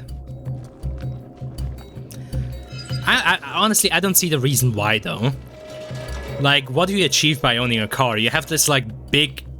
Okay, well, to be fair, the problem is I'm speaking from a European perspective, because, again, from a European perspective, I don't see the sense in owning a car, because anywhere I want to go, I can, you know, I can achieve going there by bicycle, by walking, by getting on a bus, by getting on a train. So, yeah, I'm getting at this from the wrong perspective. Go to places without waiting and with cool music and with no effort. I mean, there's not really that much effort on getting onto a train, in all honesty. What's up? Never been this far out to the slums. With you here, I'm not even scared. Yeah, I guess you could say I'm an emotional support animal. Gotta go to the train station and then wait for the train and shit. So? I mean, while you're waiting, you can also listen to music or watch something on your phone. Plus, once you're inside the train, you have, you know, full liberty to do whatever you want, because you don't have to worry about the train getting there. You've got somebody else to do it for you. You have to deal with other people. I mean, my headphones would disagree with that. It's why I go everywhere with headphones on. It's a fairly easy way to drown other people out. Okay, to be fair, we don't have that many people here in Switzerland with, like, crackhead energy. Like, I've never had somebody on a train accost me with a knife or something like that. You know, we don't really have our equivalent to Florida, man. Don't even need to wait if you know when the train bus comes. True. Yo, what's up? All this old machinery is broken now. I think we can only open it manually. Well, my instinct would say physics puzzle. But I'm not seeing any. Yes. Why is it so funny just looking at the cat from down here? This is what I mean when I say I have brain rot. Just like, whoa, what the fuck? Momo, what did you do?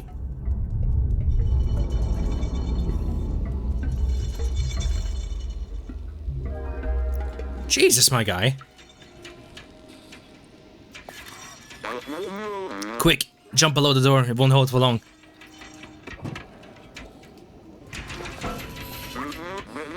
I can't go in with you, but I won't stop looking for a way. When you find Balthazar and Clementine, tell them I was brave. What do you mean? Oh. Mans was really not open to look for any sorts of alternatives. Blah. Meow. Can't you do this so strong? Yeah, true. You know, funny now that I'm thinking about it, mentioning Metro earlier. I mean, this isn't too far from something you could see in like something like Metro 2033. Like even the whole aesthetic of like mutants changing the environment would even fit into that. Punk time. Would be strong if he had a big V8 engine. Fucking hell.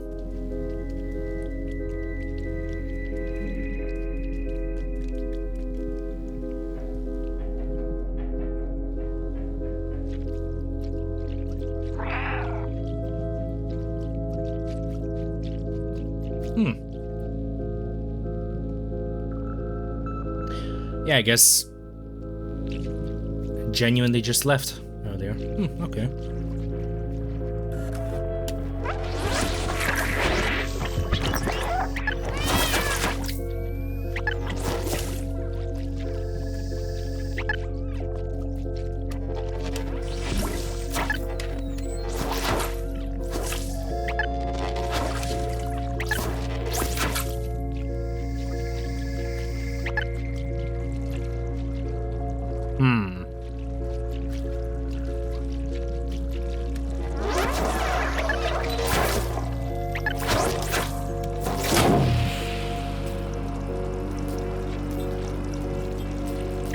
You know, I do wonder if at one point there's like an upgrade to where the battery lasts longer. You know, I just realized I kind of like popcorn. I mean, I guess it wouldn't be too different if you like put a... Wait a second. If you put a bunch of head crabs into a giant microwave, would they behave like popcorn? I mean, I guess if the microwave is strong enough. My god, what are you doing? They would explode. The sewer system. Yes, I remember now. Clean water was scarce. The city was supplied by huge machinery that dug deep into the earth. Just like everything else, it was rationed out to sustain people during times of drought. The scientists showed me the blueprint of the water tanks. They're huge and could contain a whole building in them. There's one in H. I know, John, that there's one in HL1, but that's why I said like giant microwave, because I'm pretty sure the one in H. Oh wait, the one in HL1 does explode, which I guess is debatable because would a standard microwave have enough to fucking cause a headcrab to explode? I feel like if we were to go by, you know, actual reasonable physics, the headcrab would less so explode and more so just kind of die from like you know, overheating. No, he wouldn't. Like, I feel like for something organic to actually go pop, you need to apply like a ton of energy, more than like any, you know, commercial microwave ever could. It'll be crispy and stinky, just like me on a Saturday.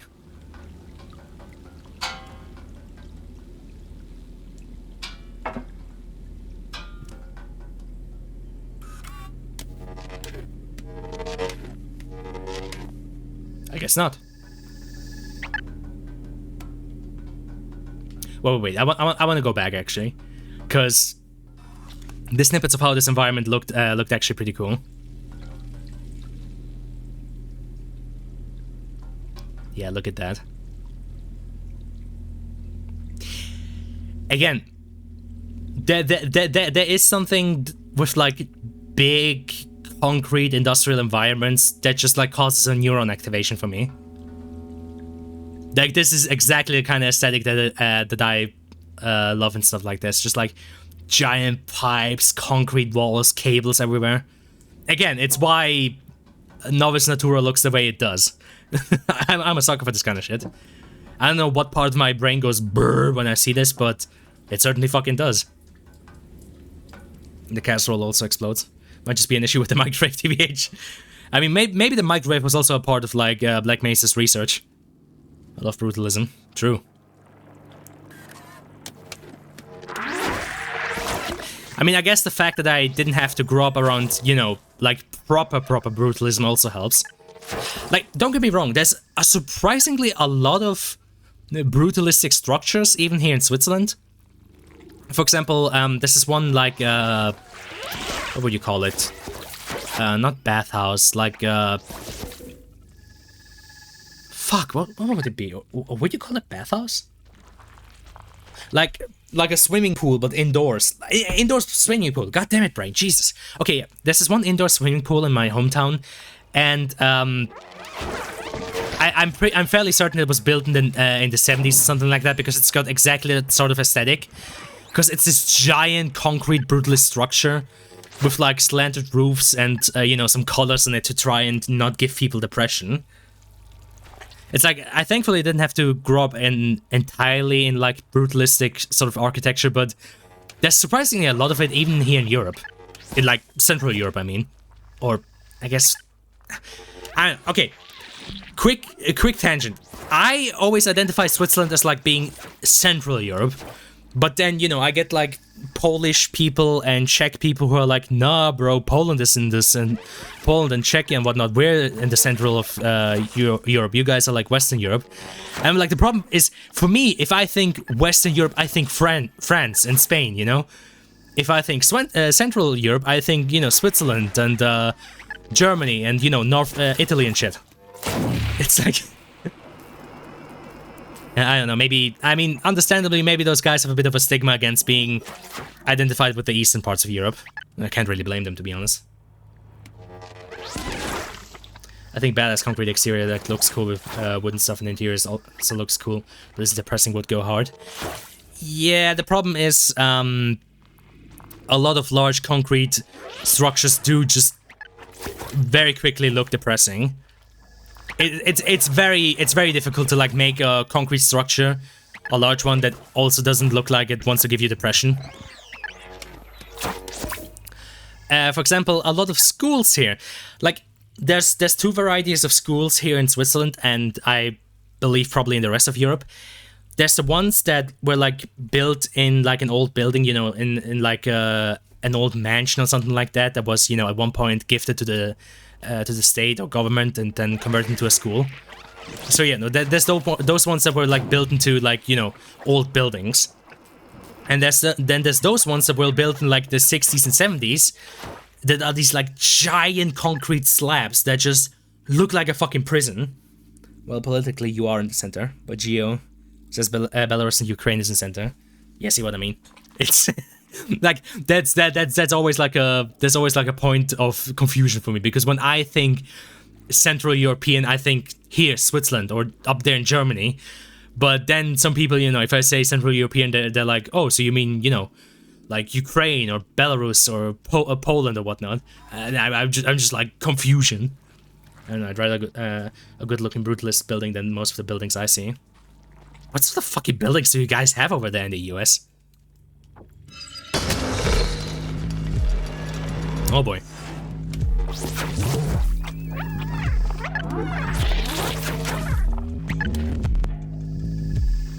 At some point it's just kind of trying too hard and starts kind of pissing me off. Okay. To be fair, the classic office block isn't even that far away from brutalism.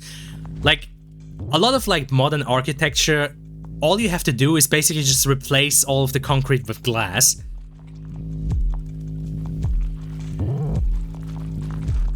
I love Stalin and Pierre. But yeah, look at that. There is something about brutalism without a doubt, but I feel like I feel like I don't know if this makes sense, but I feel like brutalism more so has like a touristic quality to it, if that makes sense. Like, I feel like passing by a brutalist structure is way more enjoyable than having to live in one, if you catch my drift. Like, I would not have a problem with like exploring these sorts of, you know, brutalistic environment, industrialistic environments, but I wouldn't want to live in one. So I feel like they have a great aesthetic for like this touristic passing through effect, and less so for actually living there.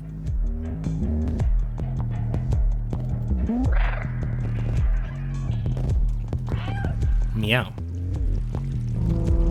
Oh!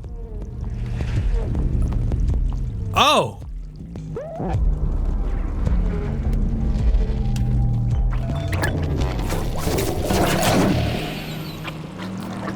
Houston, we got a problem. Or should I say, Meowston? Person? I don't know. It's good for work, feels less like you're part of something really big and important. I don't see the issue. Ha ha ha ha ha. Okay, they're not affected by that. That is... Okay, this is certainly triggering something in me. Is that like a... Is there like a thing, like a phobia against walls that have eyes? Because this is making me uncomfortable.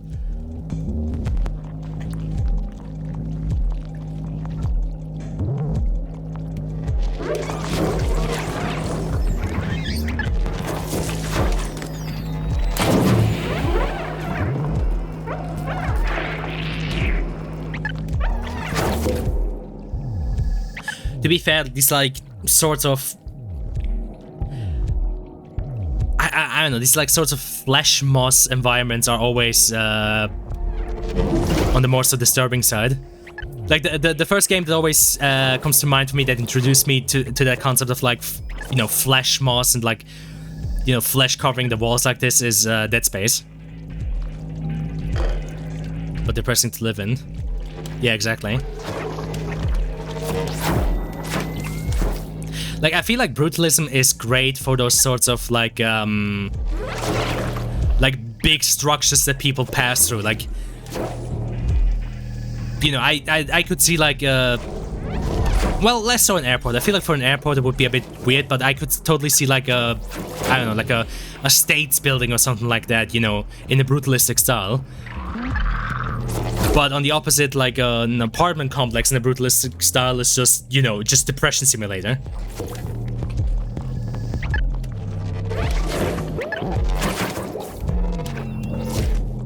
Again, the phenomenon of Eastern European depression is not a fucking... It's not even just a meme at this point. It's genuinely just like living in those sorts of areas has an effect on you.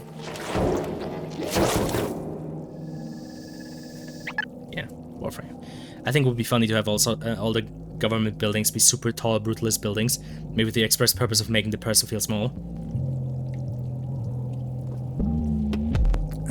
Problem is you quickly get Orwellian at that point.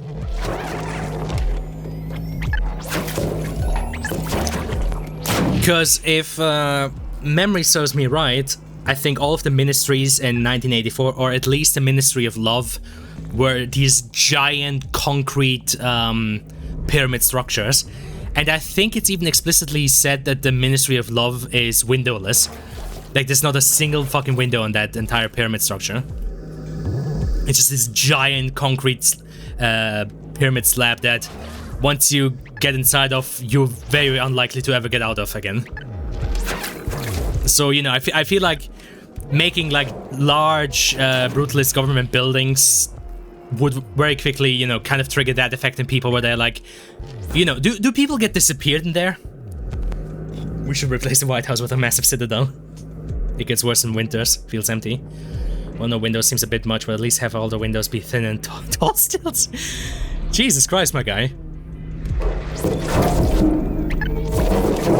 You just want the government to like recreate combine structures.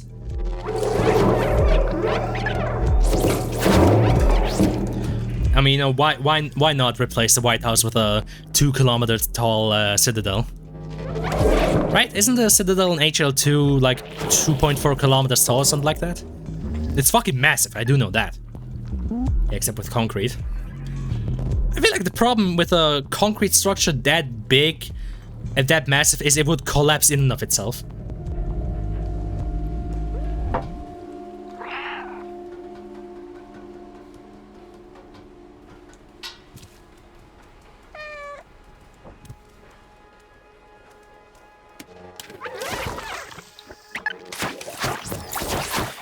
You know, occasionally I forget that I'm still technically playing as a cat. Like, I sort of forgot I'm still technically playing as a cat, because this does not feel like the kind of thing a cat would do. Like, I feel like as a cat I would be much more inclined to just, you know, scratch things or sleep somewhere. I think we have it be like the Washington Monument, but like 100 times larger. Doesn't like a city in the US, I'm not sure anymore which one it was, but I think there's one city that basically has like its own sort of concrete version of the Citadel. I mean, to be fair, it's smaller, obviously. I think Ross references it in one of his game dungeon videos. I'm not sure which one anymore though.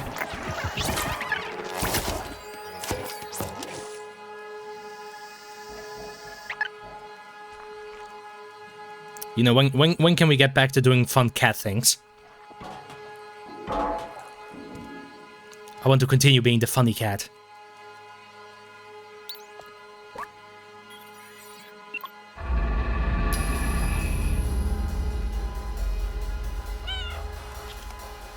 Oh, I need to get to the other side.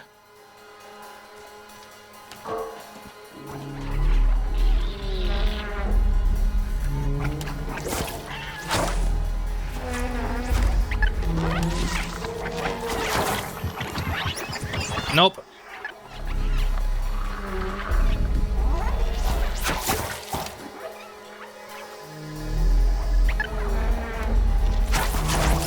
Actual bra moment.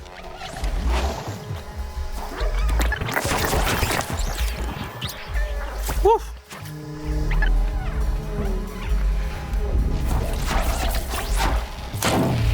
But there's entirely too many of you little bastards.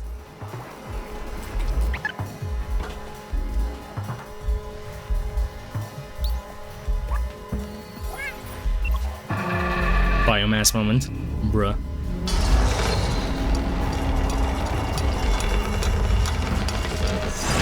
You know, the irony in all of this is, I was kind of thinking to myself, it's, you know, kind of ironic that I'm starting off the spooky month with, you know, the wholesome, funny cat game, but no, I guess not.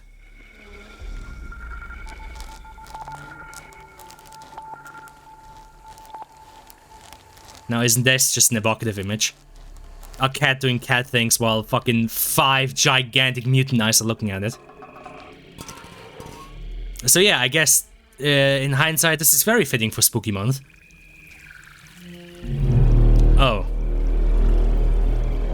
You know, I'm just a cat. What am I doing here? This brutalist is too depressing for apartments. We should just do big meat blobs. Yeah, just do fucking meat moss everywhere.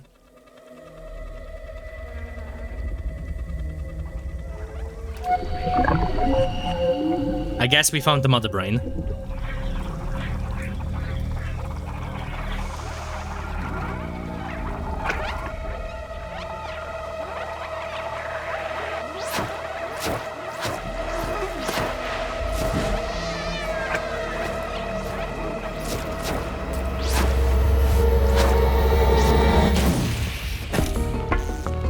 Ah, shit, he completely broke. Hey, sorry, bro. Ice cream machine broke. You know, I could make a joke here about, you know, Black Friday. Honestly, wouldn't even be that far off.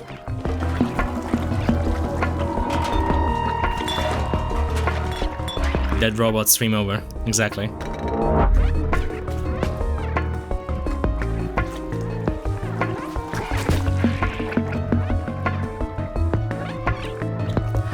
But again, cat was smart enough to bring little robot friend with it.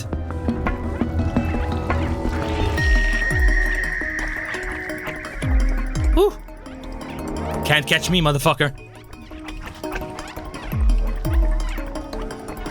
Bioshock 1 Dead Robot was fuck off.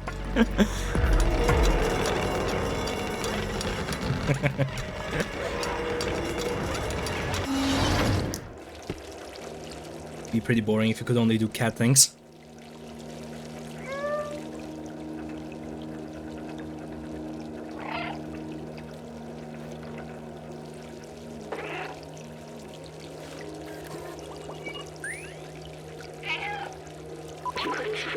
It was dark. I was alone.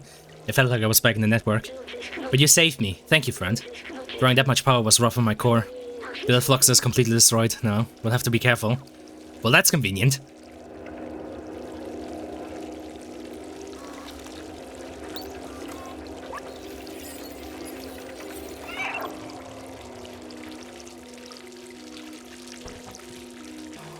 Well, thank God he woke up again, because otherwise, poor cat would have been stuck in that room. Like that is actually something that I often think about. Is like the sort of situations where, you know, your hero is in a room and just so happens to find the solution of getting out of that room in there, or just so happens to have the solution of getting out of the room with them, and just, you know, think to myself, you know, if they didn't have that with them, then genuinely your journey would be over just by virtue of you being locked in that room. And I just like, how depressing would it be to just, you know, for the hero to die, fucking dying of dehydration inside a fucking, you know, featureless room. Sad cat. Exactly. Hi. A traveler from the sewers. We haven't seen one of you in ages. Paladin? Paladin? Paladin? Are you the one who contacted us earlier? The little outsider? Balthazar, the outsider, has been expecting you. He's meditating at the top of our village. What is it with you people being at the top of everything? Like, Momo was also inside the highest structure in the slums. And now Balthazar is also meditating at the top of this village. What the hell? Also, I guess more aesthetics.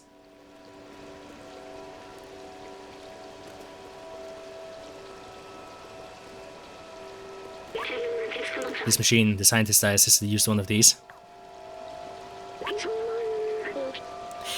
Again, how many bets do we want to place on B12 not being actually a proper robot, but just being like a, you know, a human's like uploaded brain or some shit like that? Like, honestly, how many bets do we want to place on B12 not being a robot, but like a human's brain that was uploaded into the network? I mean, it is the most obvious possible twist, exactly. Again, and here he also mentions a machine that was used by a guy who was sick, and it was his last hope. I feel like that's what the game is getting at. But I wasn't with him, he was alone. What was he doing? He uploaded himself into the computer and everything was different. But the upload, something went wrong. He was stuck for hundreds of years, until a little cat appeared. Oh, okay, they're just spelling it out. Yeah, you're the guy. Was it... It was me. I was a scientist. I was human. I need a moment. Exactly.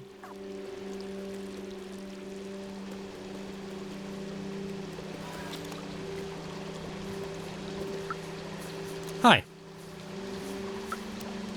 Let me meet you.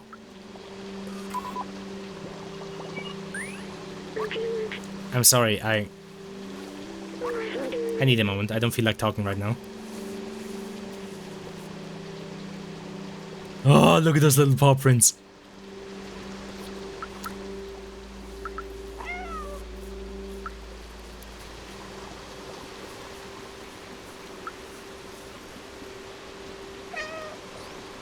No, this me. Catastrophe. I mean, come on, that's what a cat would do. You know exactly that is what a cat would do. I'm just being accurate to the simulation, honestly.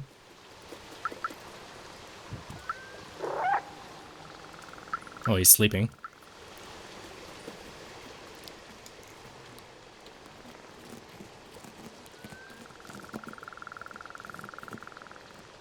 Scratch, scratch, scratch, scratch.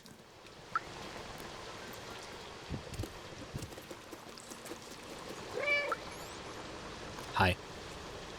The fucking faces they make sometimes. Peak comedy. Again, that's what I mean with my, like, sense of humor and comedy degrading, because, I mean, making funny faces is the kind of thing you would do to, you know, make a toddler happy. And, you know, here I am laughing at funny robot faces.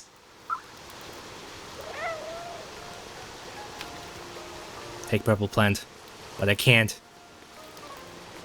So I suspect B12 is not gonna want to do anything until we get to Zabaltazar. Okay. It's funny though, because if he was once human, he should know how weird it is that a cat is this fucking sentient. What else have I forgotten? Probably your name. You must have had parents, friends. What happened to everyone? Well, they're dead. Isn't it obvious? I wanted to open the city, but is there even anyone left to save? I doubt it. Unless... Okay. Place your bets, everybody. Place your bets. How much do we want to bet on the game introducing some sort of cryo chamber where, like, all of the humans have been put into cryo sleep, so that at the end we can have a happy ending where all of the humans wake up and can be saved? Place your bets, everybody. Place your bets. I love ruining games. Or all the robots are formerly humans. Exactly. That too. That is also a very valid bet. Don't believe it.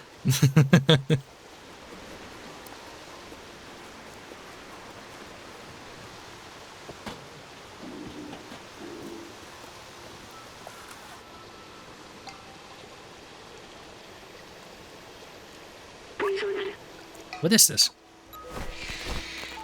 Oh no, he uploaded himself into the Matrix.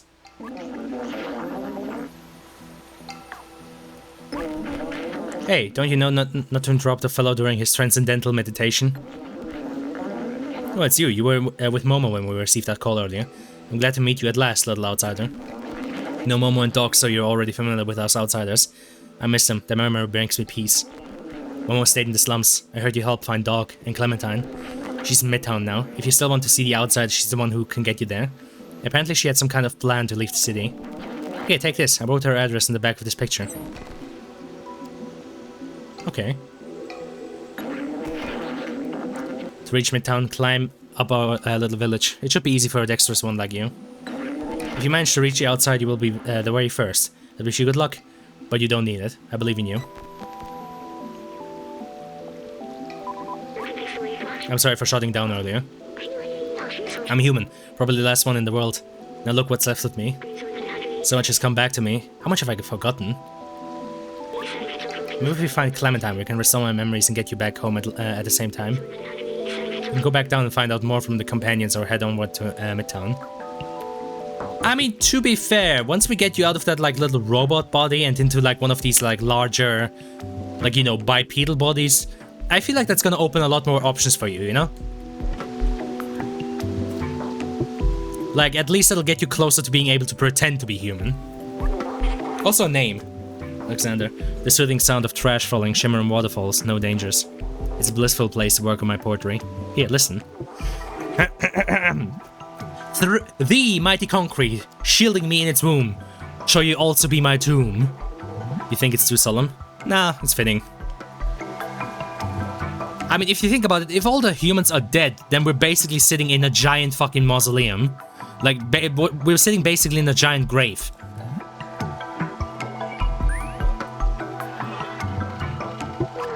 This language, my companion robots made it up from scratch. How impressive. I remember it happening when I was in the network. I don't know when exactly, but at one time, all the communication started to switch to these symbols. I was stuck in the computer and alone for a long time, so I translated every symbol and word one by one until I was able to understand everything. Now that I'm out and I know their language, I'm curious to hear all they have to say.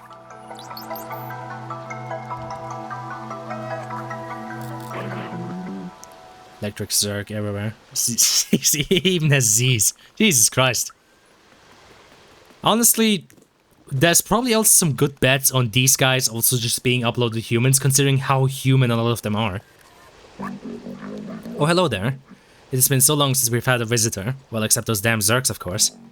Imagine we could harness their power, having them run in a wheel or something. Such wasted potential. Well, shit, you seem to be the smartest motherfucker around here.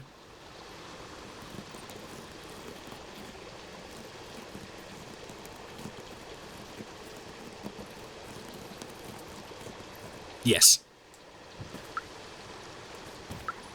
I want to get up there. You.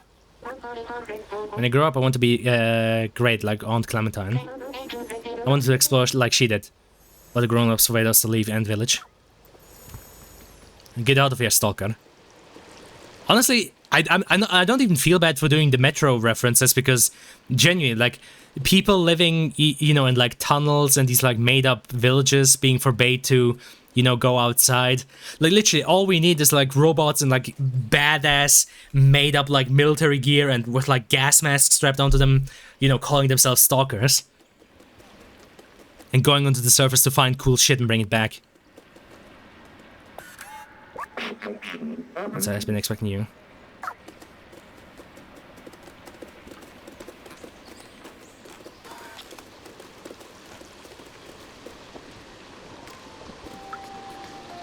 By the way, Stepo, you're more so familiar with Russian culture. Any reason as to why... Actually, I've been wondering about this for years now. Why the name Stalker? Like, you know... Wait a second, has it something to do with people that infiltrated like Pripyat when it was closed down? Did they get called stalkers? That, you know, people that like illegally, you know, trespass and then like explore it without supervision? Did they get called stalkers? Is that where it's come from?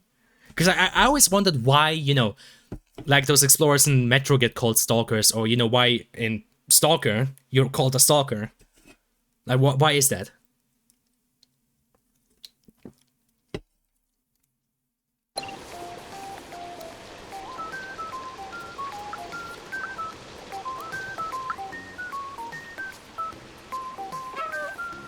No reaction. No, it comes from Tarkovsky. Wait, is that the guy who wrote Roadside Picnic?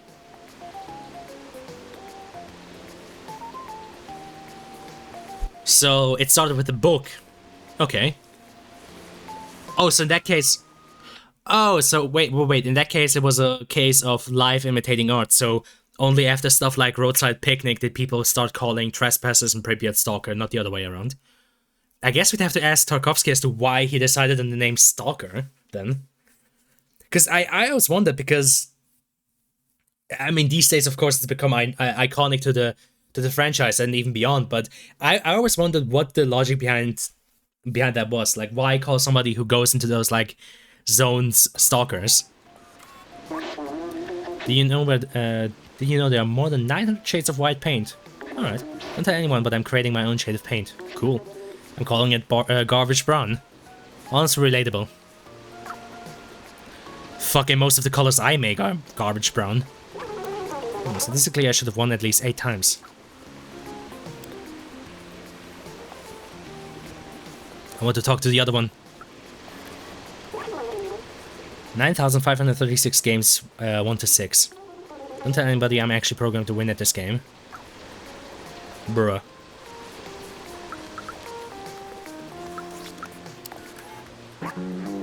Source.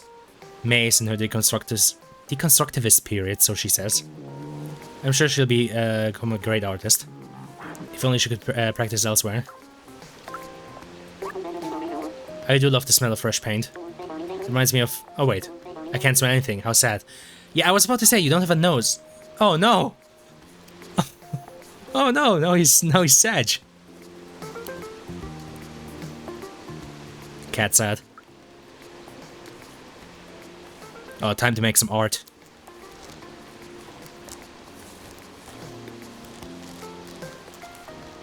Oh, by the way, I've been continuously going down on a further downward spiral because, yeah, I've been playing more and more Stellaris again. It always happens in these fucking cycles with me in that fucking game. Like, I pick it up again, play it fucking ridiculously much for like a few weeks, and then never touch it again for like months. I don't know what it is with me in that goddamn fucking game. It pisses me off.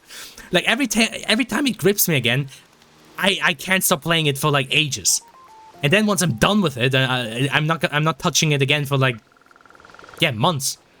It makes me angry. Honestly, I should do it like Cat and just get myself a scratching post. Might as well use that to fucking calm down, eh? Scratch.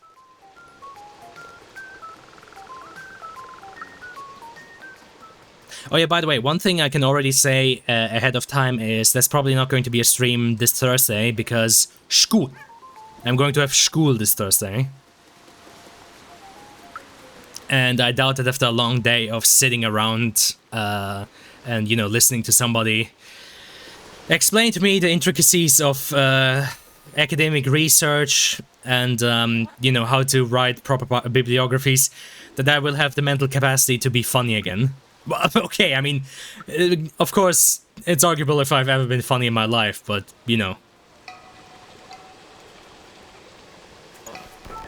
Aww. That's cute.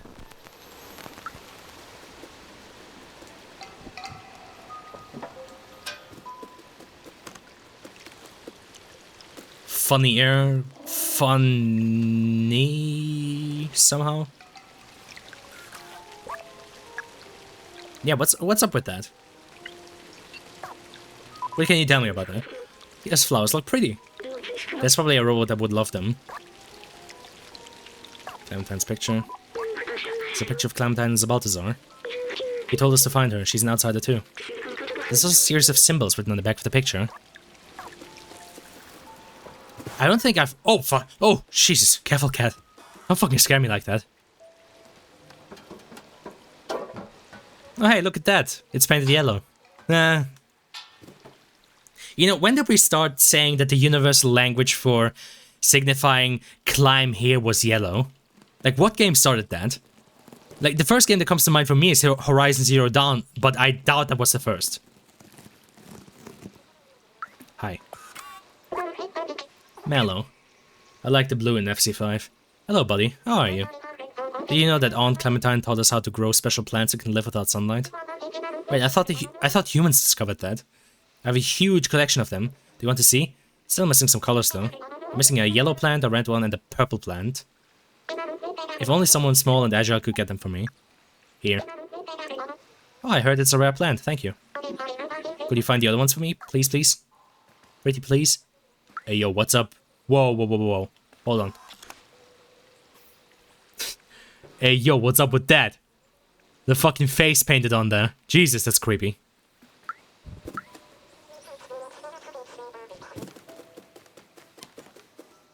Honestly, now that I'm thinking about it, for me, the main fun in this game is not like, you know, those action sequences where you have to, like, escape from Zerg or, like, you know, run away from them. To me, the most enjoyable part about this game is just, you know, being around these fucking robots and being a cat. Exactly. Like, for me, the game might as well just be this, like, going from robot village to robot village, just, like, doing cat things.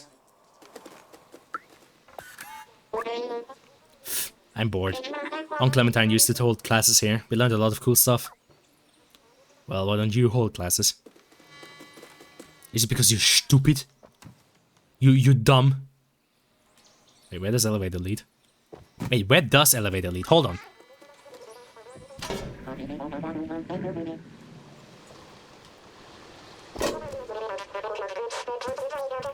Oh, what the hell? Whoa! Look at that top hat! Wowzers! Hold on. I need to meet this person. You!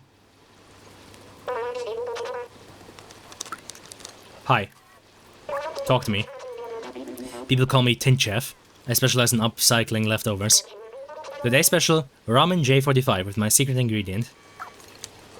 You know, not the traditional hat for a ramen chef, but still... What the fuck?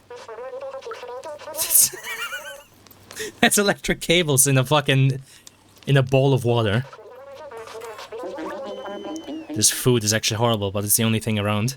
Wow, do you even need food? I'll have to unscrew my front casing if I keep eating this trash. Wait, why do you need to eat? You don't need to eat. So I checked. Tarkovsky named his main hero in Picnic Stalker. Why so? No idea. A hunter for something? A dude who can't leave without seeking, stalking, dislike, something that makes people alive. Oh, okay. Interesting. Yeah, I do wonder what his logic behind that was, because yeah, it caught on, I mean, obviously in Stalker, but also in stuff like Metro, so that's interesting. Because if I had to, like, you know, describe a guy who, like, you know, goes into this, like, dangerous zone to look for stuff, Stalker would not be the first thing that would have come to mind for me. Well, of course, without the influence of, like, Roadside Picnic and the game. So, honestly, I'm not entirely... I wonder how he got that idea, honestly.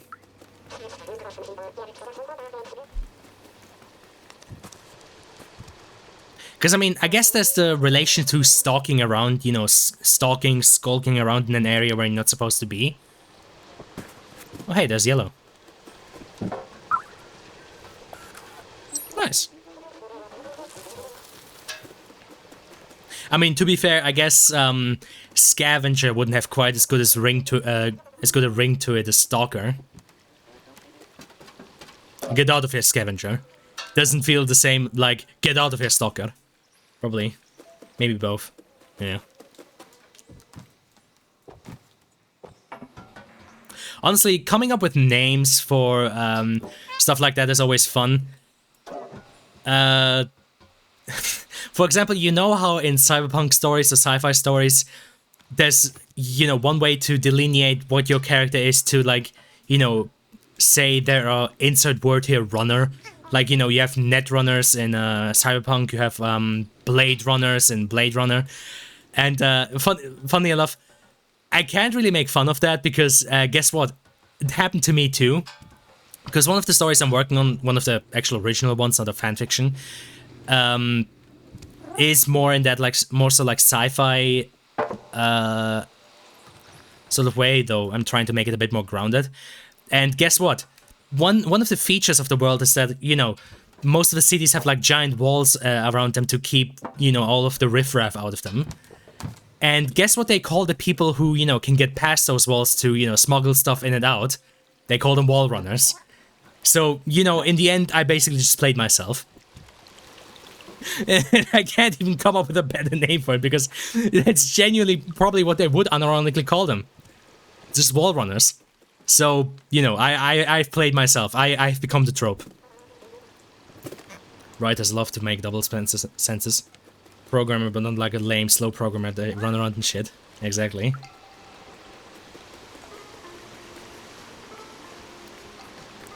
So yeah, even my fucking story has wall runners. So, you know, fucking... I guess at the end of the day, I'm no better. Now, where's the blue plant? Good question, actually. I didn't see it. Oh, no, wait, there's red.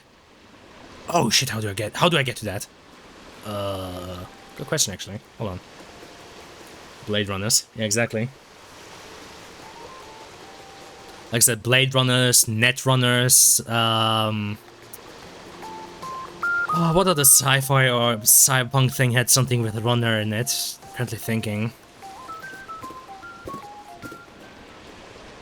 To be fair, Watch Dogs used Fixer, which honestly is a pretty cooler version to that, because Fixer is still kind of in that sort of realm of needlessly badass, while also not, you know, falling into the fucking trap of being another insert title runner. Why not?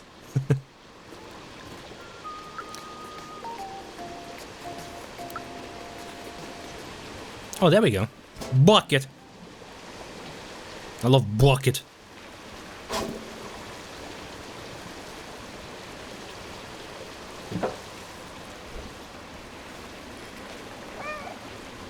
Cat meow.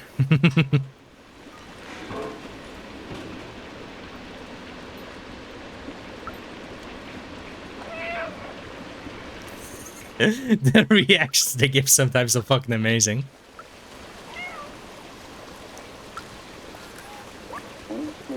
Some may call this junk. Me, I call them treasures. I was a bellbot many cycles ago, but I've repurposed myself into a treasure hunter. Don't be fooled by the sound of it. I can be hard and gruesome, just like this arm I found. Poor fellow, may he rest in peace. Wait, may he rust in peace. Fuck's sakes, game. Nice.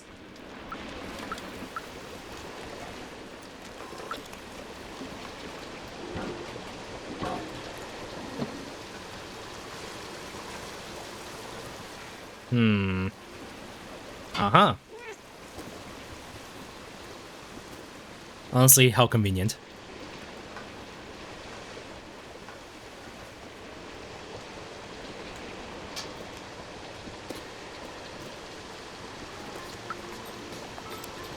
Again, what's with all this trash? You people have all the time in the world. Just fucking clean it up already. You know, at least humans have the excuse that, you know, we have only so much time, so, you know, we can make the argument, hey, why should I waste my time with cleaning? Maybe, you know, I'd rather spend my time... I don't know, what do humans do in their free time? Jacking off? I don't know. I mean, how am I supposed to know? Do you think I'm human? Well, you're wrong. Finally, the secret has been unveiled. Sightseer was never a true human. I'm just an algorithm trying and failing at being funny.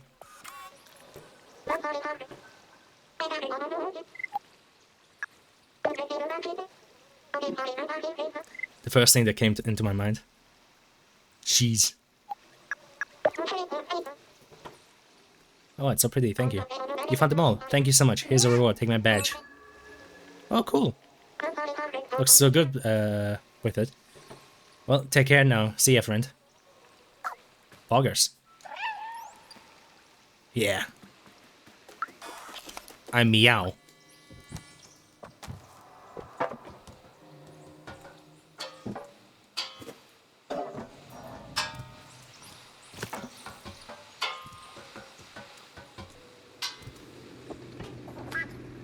Honestly, one thing I am absolutely not looking forward, and I mean, you can already see like corporations trying to do it and cash in on it, is fucking AI companions. It's like one of the things I think one of the most realistic parts about Cyberpunk 2049. What the fuck am I saying? Sorry, Blade Runner 2049. I just mix fucking Blade Runner. I'm sorry, I'm stupid. Brain damage. But yeah, for me, one of the most real things about like Blade Runner 2049, most realistic things, is the fact that yes, in the future we probably will have AI programs like Joy to help guys that are lonely. Because, you know, why fix loneliness by, you know, sort of introducing people to the concept of human interaction again? No, just get them a robot that they can talk to.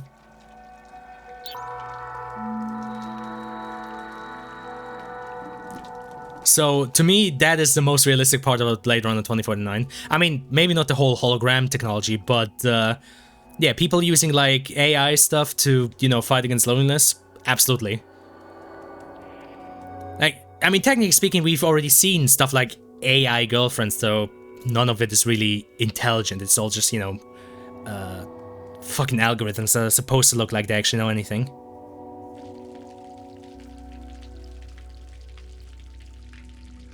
I love the fucking reflectiveness of the eyes. Look, this is a subway station. No, you don't say. Now the robots will be convincing you to buy stuff. Oh, absolutely. I think they already do. There's this one fucking... I forget what it's called, but I saw ads of it on YouTube Mobile before I got like the family package for premium. For like this AI girlfriend that you can talk to on your phone. And guess what? That shit is filled with ads. Next gen porn ads. Here, let's go. Forgotten this kind of transportation existed. You could ride anywhere in the city. People used to take it to go to work. I used to take it too. Every morning after saying goodbye to my family at home. Look, even these guys figured out public transportation. I remember, I was doing this for them, but they're gone now. It was so long ago. I just make it a paid service. They wanted to see the outside, but does it even matter anymore? What happened to them? What happened to everyone? They're dead, John. Monthly payment to keep you GF. Yeah. Anyway, we're near Midtown now. Let's find this Clementine. Give a picture of her. We can show it to some of the companions around here. Maybe they'll point us in the right direction.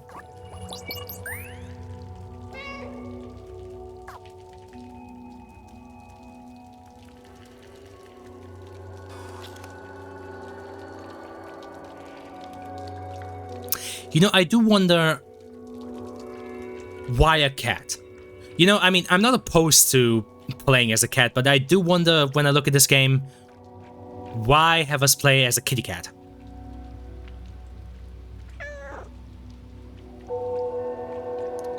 Because so far I'm not entirely sure how the cat plays into the themes of the story. Cat is flexible. I mean, I guess, yeah, but I'm not. I don't know. I'm not entirely sure how the player playing as a cat plays into the themes or story of the game.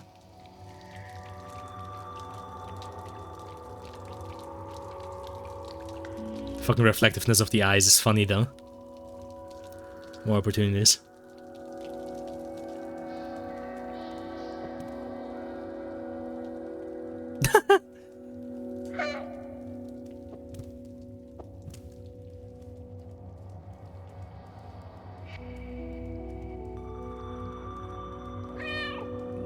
I mean, I guess seeing a lonely cat just wandering around these, like, deserted environments is pretty depressing.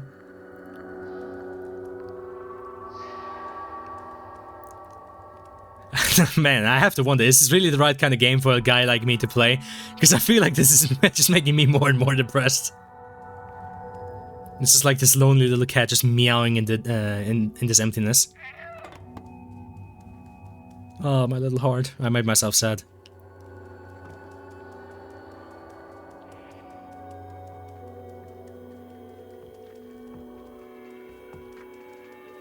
The hell?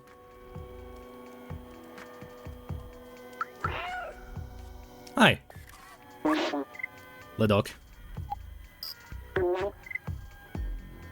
I guess he can't speak. Cat's best friend. Hey, I got an achievement for that. Yahoo! I can't read the graffiti though. And tons of trash. I mean, again, not inaccurate. Well, kind of inaccurate because you'd expect these fucking robots to at least clean the place up. I guess they're also inherent at being lazy from humans. Metro is closed. Close? Hey, yo, you forgot a D there. Metro is closed due to pandemic restriction. Please do not enter. Any violation of rules can result in heavy prison sentence. Sorry, but you have to see me after class. This is unacceptable.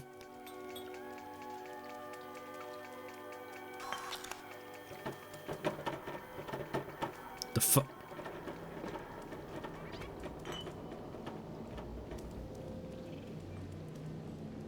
Okay. Yo, what the fuck? Small robot? But why though? I already told you 5 times, Josh? Josh? Yosh! You can't run around like that. It's dangerous. Hey, it's the first time I've seen this kind of robot. You look so fluffy. Oh, it's a girl displayed in this wanted screen, right? Oh, shit.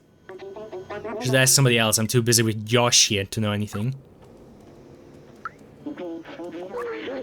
Wanted, Clementine, troublemaker, outsider, rebellious. Please report any sightings. Yeah, I guess they didn't just inherit being lazy, they also inherited classism and oppressiveness. Man, humanity, we're such good role models, aren't we? Don't worry about trash. Neko Corporation takes care of everything. Wow, they really inherited everything from us. God damn. Jesus. This is getting a bit too real to me. Please, game. I'm trying to have fun here. Game, I'm trying to unwind here, not fucking have to deal with the realities of modern life. Well, guys, if I ever do slip my wrists on stream, you'll be the first to know. Or maybe the first to hear? I mean, I guess if I do it, I should probably do it in front of a webcam.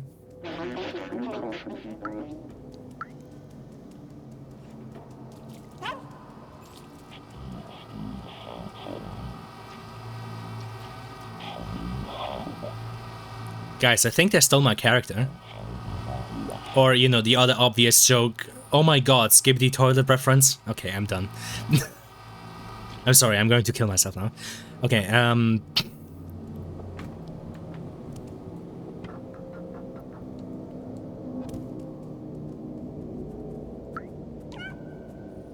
Hi. Bonobot. Do you hear of that down below? That ebb, that flow? The city haunts me. It taunts me. Okay. Oh, Clementine. Yeah, I used to hang out with her, but she wanted to leave. She was a breeze, and then she flew. She's a wanted person now, and too heavy for me. Shh, hear that? That flow. It's okay, Eminem, take it easy. Oh, why are you sad? Poor guy. Cats are supposed to make you happy, not sad.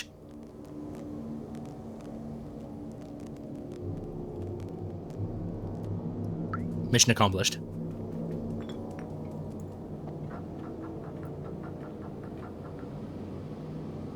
Danger, danger, danger. Okay, I think that's the first, like, in-world writing I've seen that's actually in English, because I'm... Oh, no, wait, RIP Humans. True, that was also in English.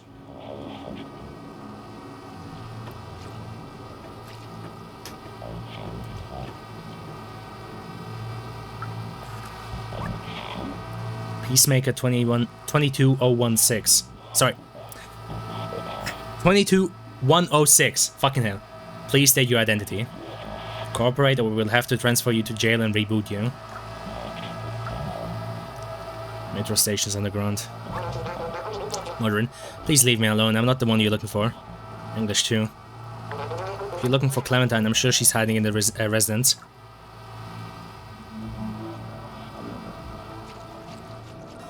Hey yo, are we like in the Hansa now or some shit like that? Ah, fuck. You know what? I just reminded myself of that. Okay, I'm sure I've gone on this rant before, but it miffs me to this day that the author and the game felt the need in Metro to introduce the fact that, oh no, you know, Moscow wasn't like one of the last holdouts, or wasn't like potentially the last functioning city in Russia or maybe Europe. Oh no. It was being oppressed by a shadow council who kept the truth from everybody. Ooh, it still pisses me off to this day. Access to lower level is restricted due to organic life hazards. Please keep out of this area. I've said it many times already, but usually my go-to answer when somebody asks me about Metro Exodus is, it's a good game, but it's a bad Metro game. Catwalk. Midtown. Well, hello Tokyo. Yeah, I wonder how these guys would react if a human showed up here.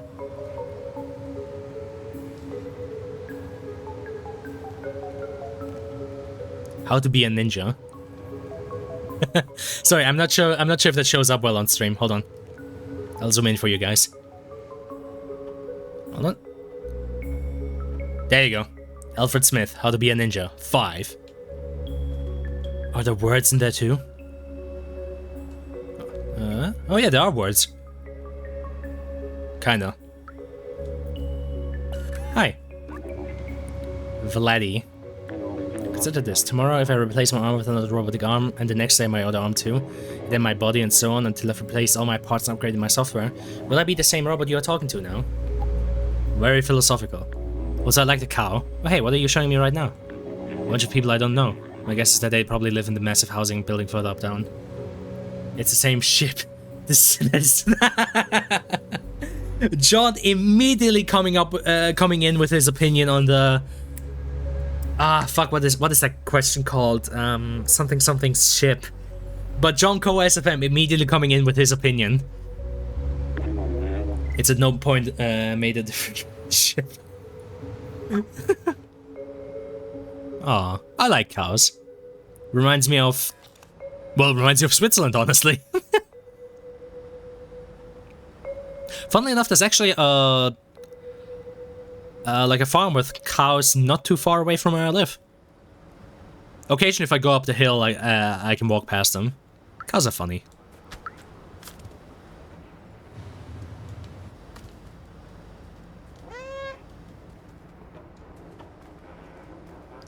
Does it? It's the same ship. SSR lol. Yeah, I know. Yeah, see, this is the kind of stuff that I mean. Like, I feel like the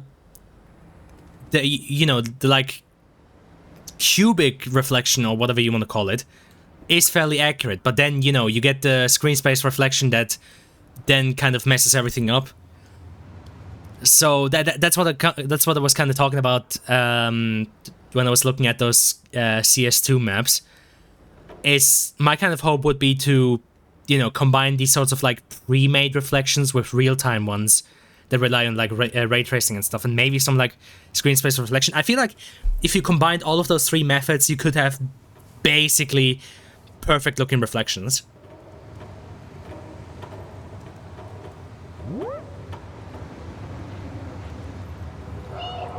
Oh, no reaction. Oh hey, he smiled at me. Gary. At NecoCorp we work all day long to gather the waste and send it downstairs where they recycle and repurpose it. Speaking of downstairs, it has been a while since I had news from them.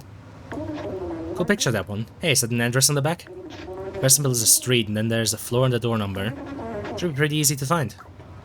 Hold on. Just one. Yeah, can we like look at the back of this picture?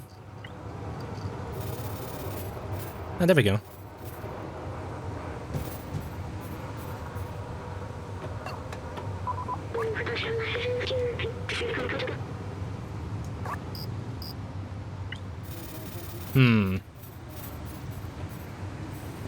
I guess a blue no, then the Splinter Cell goggles, and then 5 red dots. Okay, so blue no, Splinter Cell goggles, 5 red dots. It's so convenient how we made cows. You mean how we bred them? This merchant crook sold me faulty battery the other day. And he just pretends not to hear me every time I try to confront him. If it wasn't for the sentinels on patrol, he'd end up as spare parts. Lamau.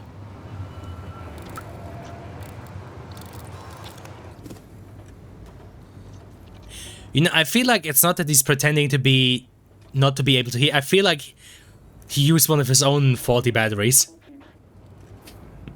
I feel like Guy accidentally oofed himself. 2458 E-Dog. Code! Code! 8524. 8524. But for what? Where do I need a code? Oh! Hold on.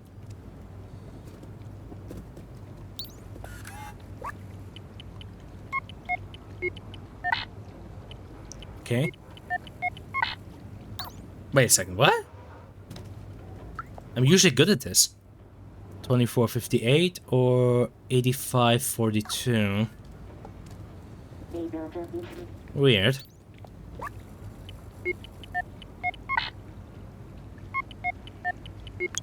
Oh. I guess I must have messed it up on my first try. Gain new item. Cat badge. Oh, that's badass.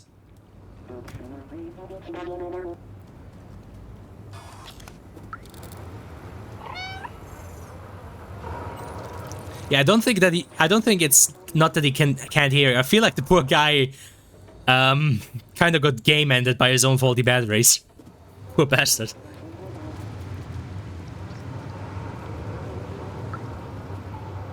The fuck? Where's your face? Hey broski, where's your face? Fuck with bouncer. Also, why do you need bouncers? Club's closed. Get lost.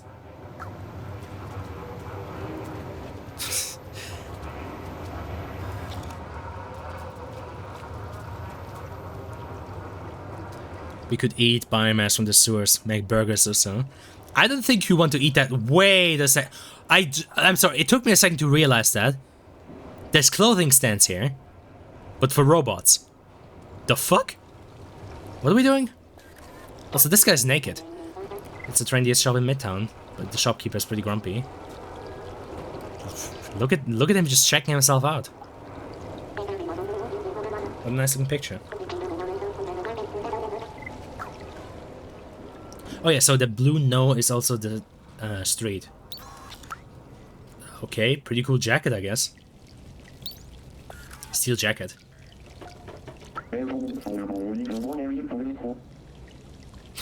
Wait, what? Wait, why Why am I even allowed to try and steal the jacket? What's up with that? No, you're not gonna steal that. Yeah, I'm sorry, I'm not even sure why it even gave me the option to do that. I am ever so slightly confused. But you know what, if I'm going by the logic of a adventure, like puzzle, point-and-click adventure protagonist, therefore I am a sociopathic danger to society, and therefore I will distract this guy by breaking something back here and then stealing his shit. Because that's, of course, that's what an upstanding citizen would do. God, what's up with these reflections? Jesus.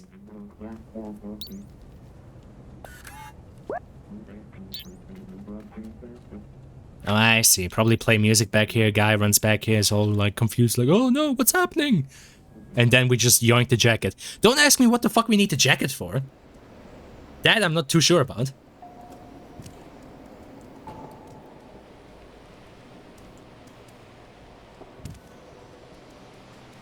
Oh hey, it's the outsider symbol. To hell with the sentinels. Long live the outsiders.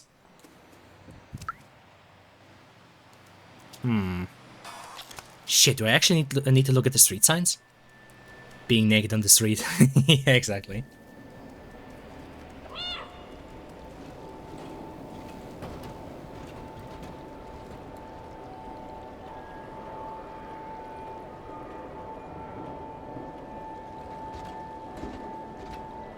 Honestly, this is not entirely the direction I expected this game to go into. What? I have to say, these are some sick-ass environments. I mean, tell me some of this doesn't look like it's straight out of Night City. I guess maybe a bit less greenery, but still. Goddamn. Also, I do love it how Night City has basically just become the like new standard for cyberpunk cities. Like, again, I think we already had this discussion once, but like, say what you will about Cyberpunk 2077, but Night City is genuinely a fucking marvel. Sorry, shop's closed. I'm waiting for the delivery guys, but it seems they're taking their sweet time. Like, honestly, if any... Limo. Honestly, if CD Projekt Red and Cyberpunk should be remembered for anything, it should be for Night City, because that thing is a marvel of world and game design.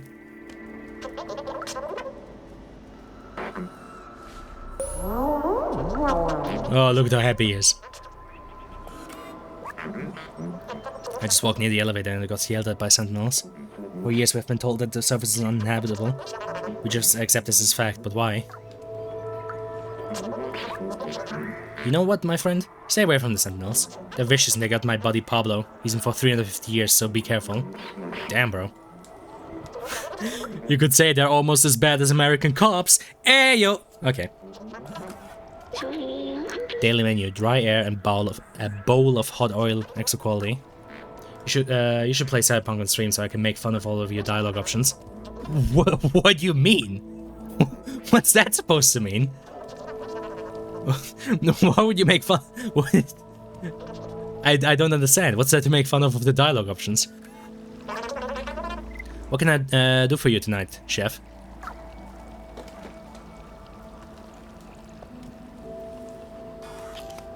More pictures. More pictures of cows. Yes. Okay. Hey, yo. Hi.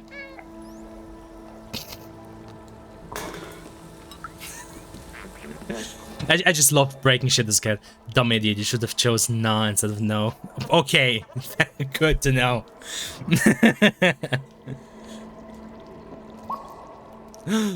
Oh my god, this is adorable. Oh my god, that is so adorable.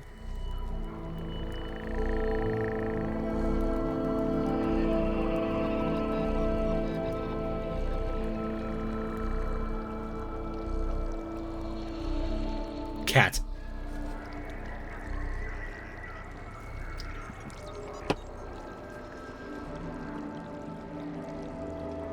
But yeah, I guess technically speaking, Cyberpunk stream could be interesting, at least, you know, to just look through, like, Night City.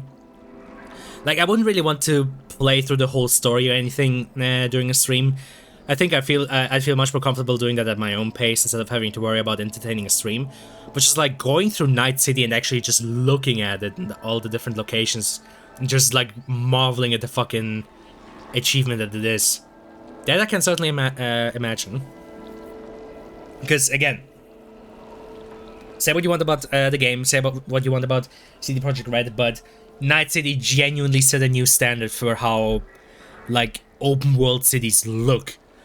You know, you can argue about like how much of it is accessible and how interactive it is and yada yada yada, the simulation whatnot, but just in looks alone, I think we actually said it here on stream once, and I still believe that is the best description we found for that is each and every corner and like side street in Cyberpunk 2077 looks like something you'd see in like a linear single player game. Like every fucking corner of that goddamn city is detailed to hell and back. I'm still just wondering how the fuck they did that.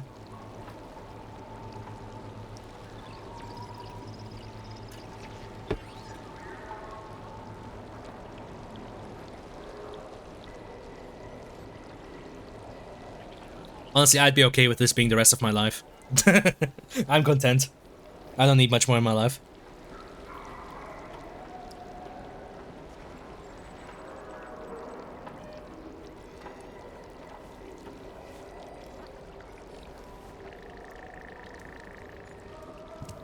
Adorable. Again, the general rule is if a cat or any other pet like falls asleep in your lap or somewhere on top of you, you do not move. You do not move a fucking centimeter. Your life at that point is just staying there. Wait, is he smoking? Isn't it so cool right now? So chill, I think that nothing bad could happen to us. What the fuck? Are you're pretending to smoke or what? I'm not entirely sure how this is supposed to work. Damn, again with that fucking fancy-ass cover. Whistles. But you're not actually whistling. Finally, a cool and popular guy. Mo. DJ Metki, tonight at the Goro 2 Club. Bro moment. So... I'm gonna guess that this is potentially the residence?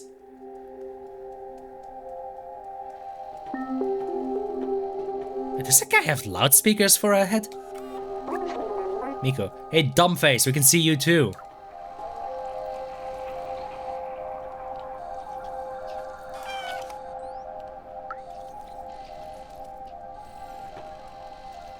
Hey, yo, what's with the party? Hey, those tapes are ours. Don't you know that not to steal? I could give you one, but you'll have to do something for Gianma, Miko, and me. The Sentinels have installed 3 security cameras to watch over us.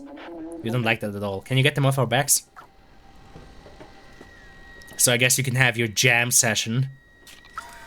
He do be jamming. Life is boring since the Sentinels put cameras in our residence. You know, why would you task a cat with, you know, getting rid of cameras like that? I feel like you'd have an easier time doing it yourself. But, of course, video games.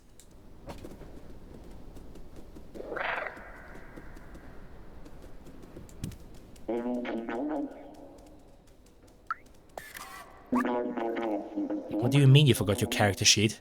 Oh, Lamau. I spent the whole week preparing this session. That's funny. I'm sorry, I forgot where I put it. But let's play anyway, we'll go into the cave. Let's go. Man, you can't just go and play D&D without your character sheet, bro. You need to know what your character's stats are. It's just... playing without a character sheet is kind of like trying to play like a PC game without like either a keyboard, mouse, or controller. It's like, you're not gonna get anywhere.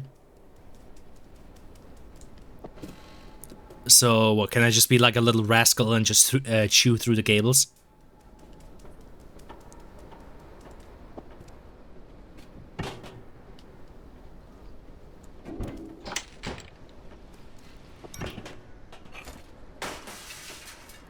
Okay. Amazing.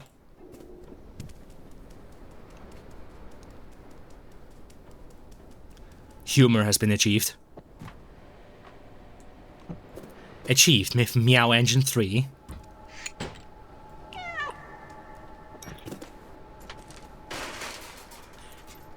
God, these things are really fucking flimsy though if a cat landing on them. I mean... Well, no, it's not the cameras falling apart, it's the fucking plates they're mounted on.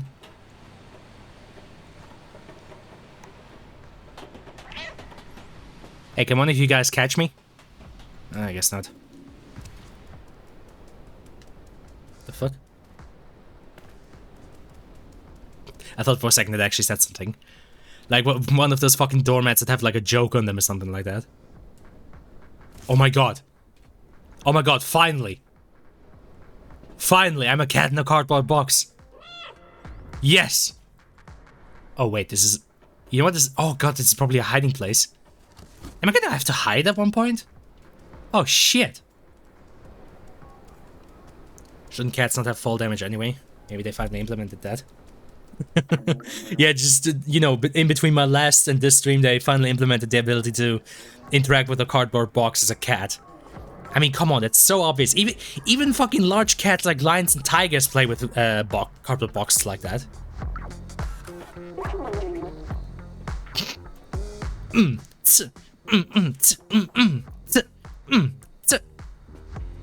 Alright. Ayo. Well done. I didn't think you could do it. Here, take your prize, you earned it. Cassette tape. Cool. But before I do anything else, I just want to fuck that guy over with the high visibility jacket. Again, don't ask me why I need that high visibility jacket. I'm just going to be a little rascal and a menace to society and steal it. I just want to fuck that guy over. No, John, I don't want to fuck that guy like you do. I want to mess with him. I'm not gay, John. I'm not sure if you knew this. I mean, you know, not that there's anything wrong with you being gay, of course. You know, we're tolerant here. We're all allies, right? Yeah, same. Haha, I'm also not gay. Haha, of course. Where the fuck was this clothing shop again?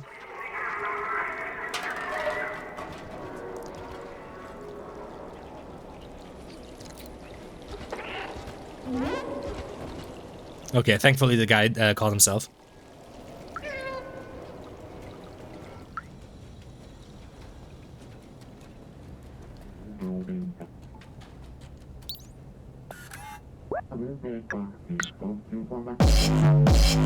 Holy shit.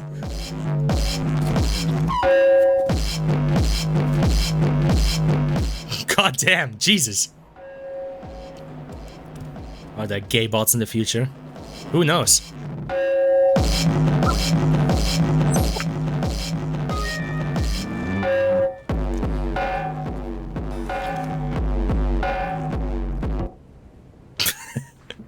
Again, I'm not entirely sure what I need the jacket for, but sure. I have acquired a jacket. I mean, who knows, Steppo? You know, maybe in the future robots will also have the right to be gay. If it's in the prerogative. Ooh, wow, this is shady. Nice jacket. What are you buying? Blazer, I'm busy, what do you want? What a fucking name, Blazer. Goddamn. Box.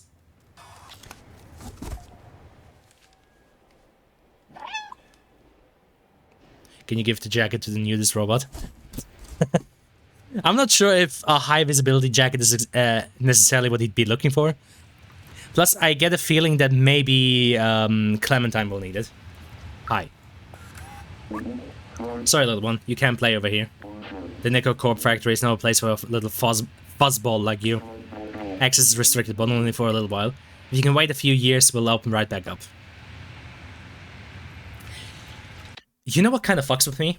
Again, I don't have a fucking webcam, so you guys are just gonna have to imagine this. I'm sitting right here in front of my PC. My PC is in the corner of my room. To my right is the rest of my room, leading straight to my door. And my doors open, because, you know, nobody's around, I constantly get the feeling that if I look over to my right, there's just gonna be something staring back at me, and you guys gonna hear me live on stream fucking die. Because, I don't know, some fucking Wendigo or SCP has gotten into my apartment. So I constantly feel like the moment I look to my right, just boom, dead. Game over. No, the cat will be dead by then. Necrocorp would be a giant eye on the wall. That would genuinely freak me the fuck out.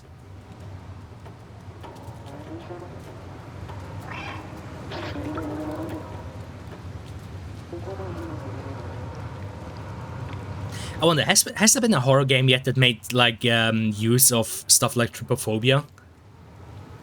Because, like, that shit also fucks with me. I cannot handle pictures that, like, showcase trypophobia. That shit is hazardous to my health.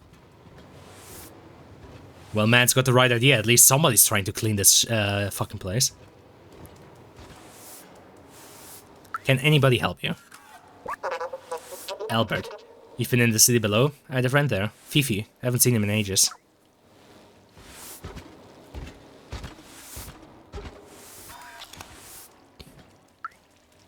The fuck? Announcement. If you're looking for some company to talk about poetry, I left behind the elevator. Bonobot. Okay. He's a fan of Gmod. Oh god, no. No! Oh, please, don't remind me of that fucking Gmod exists. Hi. So Giro, I used to own a bar. It was the coziest place around here. Until I took a screwdriver in the knee. Oh my fucking...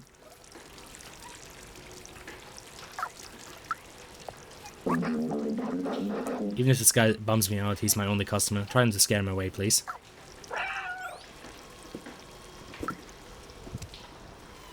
This guy hates everything. Gmod, humanity, cars. Myself. I would argue the thing I hate the most is probably myself. Why are you contemplating the pool table? Res input. I tried downloading an aimbot to be best at this game, but I ended up with a malware. I'm not sure why, but everything seems odd now. Yeah, your face seems to be upside down, my dude.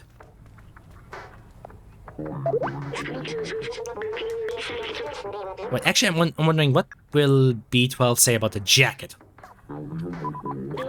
It's a jacket we sold in that shop. Oh.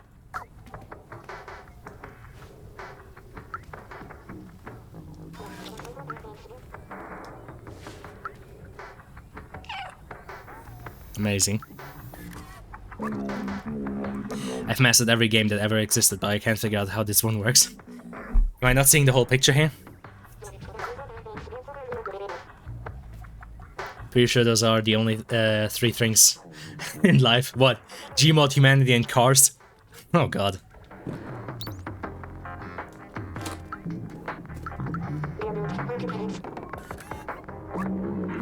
What will it be today, little sir? The world must seem gigantic from your little eyes. Wish I could be as tiny as you, so I could explore new hidden places. Oh, look at how happy he is. Oh, fuck. Sorry about that.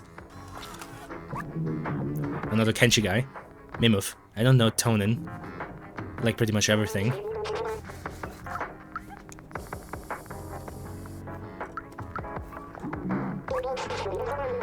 Oh, he's Tonin. My favorite drink is oil. What's yours, Mimuf? Oh. Okay, and he was answering him. I don't know. I like pretty much everything. Okay, got it. So that's why it seemed so awkward.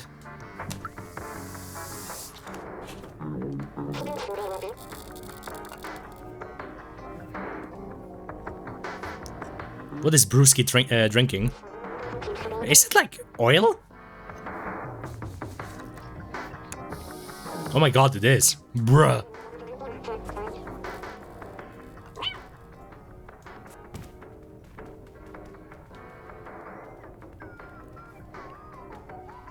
Is this the room of worshipping pictures? I can get behind that.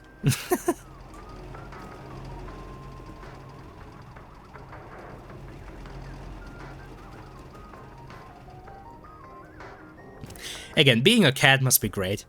You can go wherever the hell you want. You know, nobody can be mad at you if you mess up because, hey, you're just a cat. Pretty sure Atlas made an SFM scene built based off this area. What, like, I remember Robobar Mandalorian season. Wait, like this specific area from Stray, or you mean just like one that's kind of similar to this? They don't go and nanobots. Lamau. Similar. Sorry, Steppo. I was talking to John about the about Atlas scene build. I don't look similar and had a cat in it. Oh, okay. I have not been keeping up with either the Gmod sphere of pictures or the SFM sphere of pictures. Wait, does that mean Atlas is still doing his SFM things? To be fair, he was always like one of the chillest dudes, so I never had a problem with him. Like, he was genuinely very chill, very talented, and very fucking cool. It was a while ago. Okay. I hope he's still doing fine. I mean, he is in my Discord server. He switched to Unreal, I think. Well, good for him. Probably the better choice. Lamau.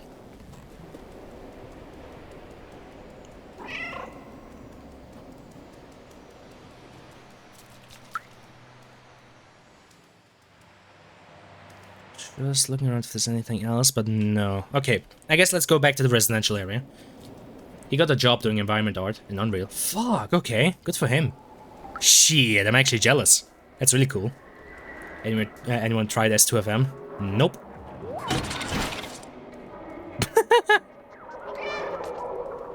Lamau.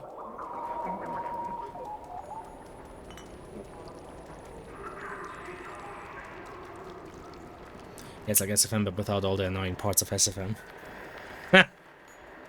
I wouldn't listen to John if I were you. He is the certified SFM slash Valve chill around these parts. So, you know, it's every time I think about anything that comes out of your mouth, John, I think of that like one scene from, what was that fucking movie called?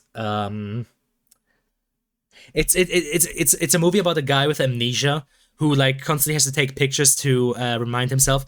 And there's this one scene where he writes below a picture, "Don't believe his lies," and that is the mental picture I always have when I listen to you, John. It's just a guy writing down on a picture, "Don't believe his lies. Don't believe what he says." He's the only one here who knows what he's talking about. Nope. On the contrary, I would argue. Really thinking of starting shitposting with S2FM. I wouldn't. What are you exactly? A quadruped making cute sounds. I like the concept. Exactly. Okay, so not that one. I need one with a 5. Yeah, there we are.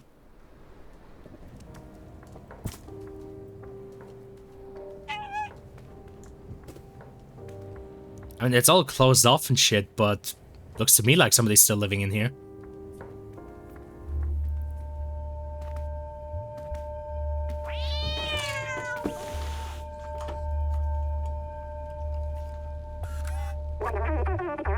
I thought you were sent. Never mind. Who are you? What do you want? Wait, so Balthazar finally decided to send someone? I can see my new recruit. You're not very big. How did you even manage the sewers? I guess he must be pretty resourceful. I'm a cat. I've been looking for a way to the outside ever since I left Ant Village. But the sentinels are always watching. Now that you're here, you can help. Follow me. I mean, I'm still just a cat.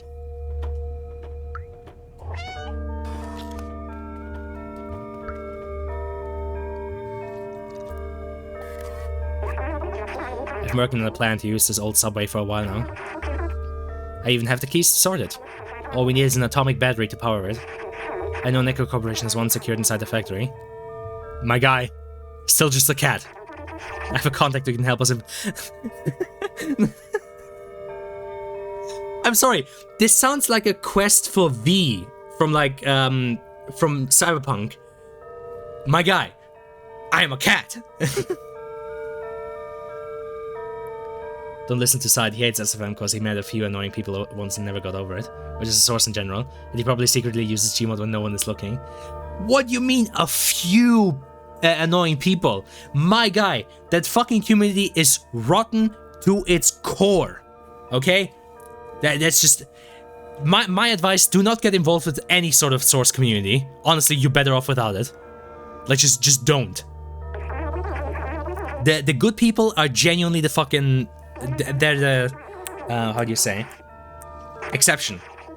There's something about the community became worse. Oh, it was always rotten at its core, but it became much fucking worse. His name, he's the robot with a bomber jacket and gold chain. Take this message to him. Gain new item. Someone small and swift like you should have no trouble sneaking inside the factory. One last thing, don't hesitate to ask around for help. The city is full of information. Just stay clear of the sentinels. Genuinely never met more than a few annoying people.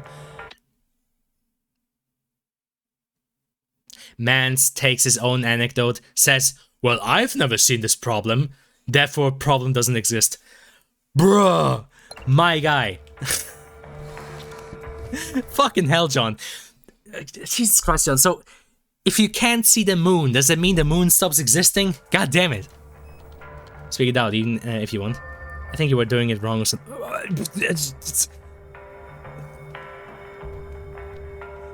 Yeah, the problem is I actually engaged with the community. Biggest mistake of my fucking life. I shouldn't have done that. You can only lose by engaging with those losers. Genuinely.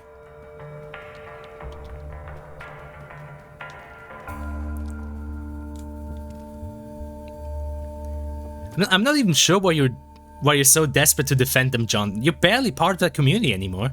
Like, when's been the last time you made anything with SFM?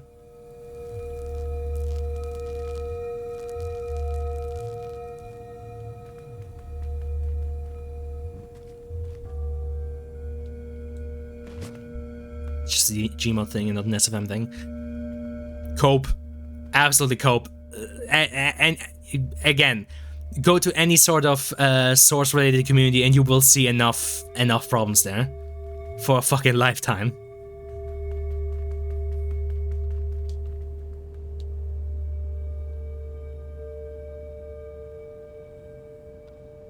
This, on the other hand, is incredibly cozy. I'm in a bunch of source-related communities. I thought you weren't. I thought you'd left most of them. Fucking make up your mind, my guy. I think you must have just found all of the bad... I was in the main fucking servers, bro. Oh. And none of the... Oh, Jesus fucking Christ, my guy.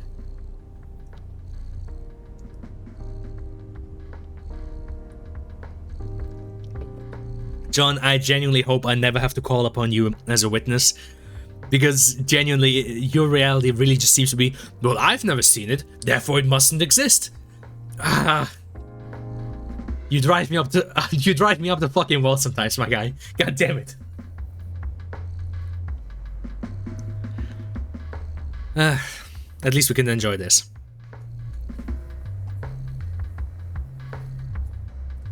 The point is, isn't that it doesn't exist. It's that it's easy to avoid. I doubt that. I've never seen Gabe counting to 3.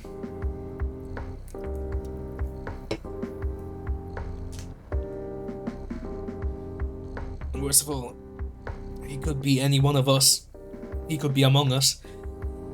Like, genuinely, making source art or source-related art only became bad once I actually became involved with the community. Like, from 2014 to like, I guess about 2017 or whenever I joined like the Discords and whatnot, when I was just making art on my own on DeviantArt, no problemo. I was having that... What am I saying from 2014? I was making that shit back in 2013 already. Anyhow, from like 2013 to like 2017 or whatever, when I was just making it on my own, no problemo. I had the time of my life. I was having fun. It was nice. And the occasional people I interact with on DeviantArt were all nice. The fucking moment I joined, like, you know, stuff like Face Punch, the Discords and whatnot, shit just starts going downhill. Because you know what the problem with a lot of source-related communities is? especially the ones that were on Face Punch, they inherited forum culture. And you know what I absolutely fucking despise about forum culture? It's that it's incredibly fucking toxic to anybody who's not part of it.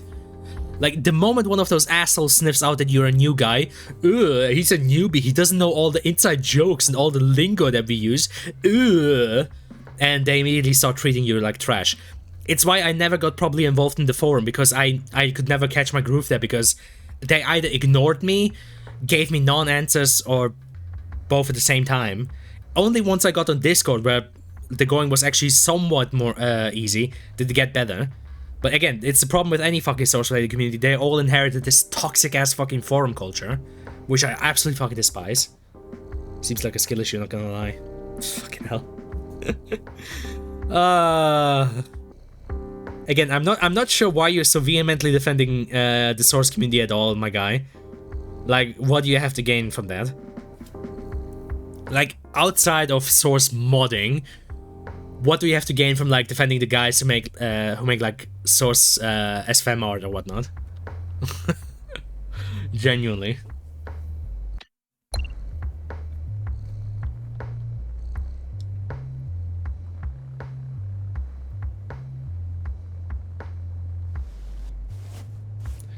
Well, welcome to the sidecast. This time with 900% more cat. And 80% less cast because I'm on my own. Oh, man, the fact that I fucking... I mean, okay. I have quite a few reasons to be pissed off with Source. One is obviously the people, the other is the kind of culture that it cultivated. The other is, and this is more so a personal issue, I'm well aware of that, but it still pisses me the fuck off, is the fact that the only fucking time I found success online on YouTube or anywhere else was when I made Source art.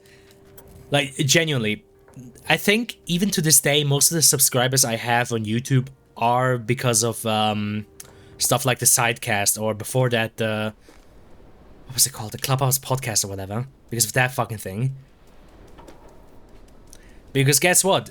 The genuinely genius idea of, like, looking at people's pictures during that podcast and critiquing them brought in a lot of people because, you know, people are egotistical and want to see you talk about their stuff. Yeah, I'm only here because Sidecast, I know. And I still regret it to this day. It's a great piece of shame for me.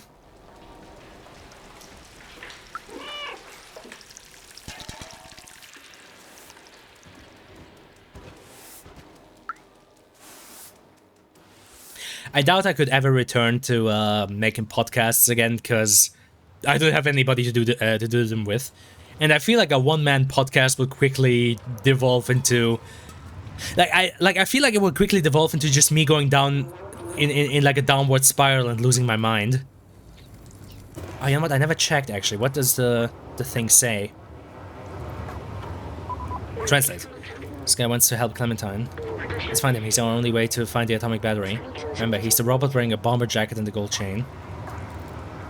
Wait, so the guy who was in one of those side alleys with the cool jacket. Like, what are you buying? Where the hell even was he? I don't remember anymore.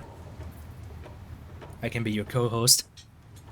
And just not add anything and make grunting noises or blow my nose occasionally. Yeah, see? Plus there's the other issue, what the fuck would I be talking about? Cause, I mean, on the one hand, I have brain rot issues where I have this problem where I quickly drift from one topic to another. Yep, bomber jacket and gold chain.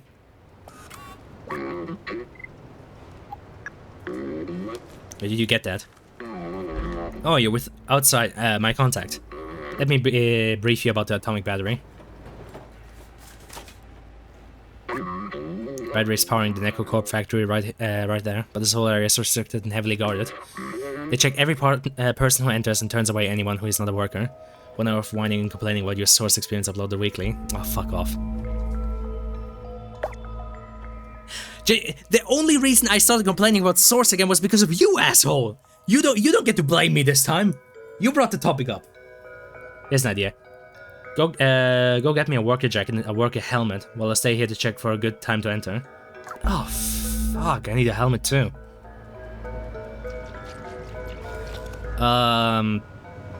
Shit. I don't think I saw a hard hat anywhere.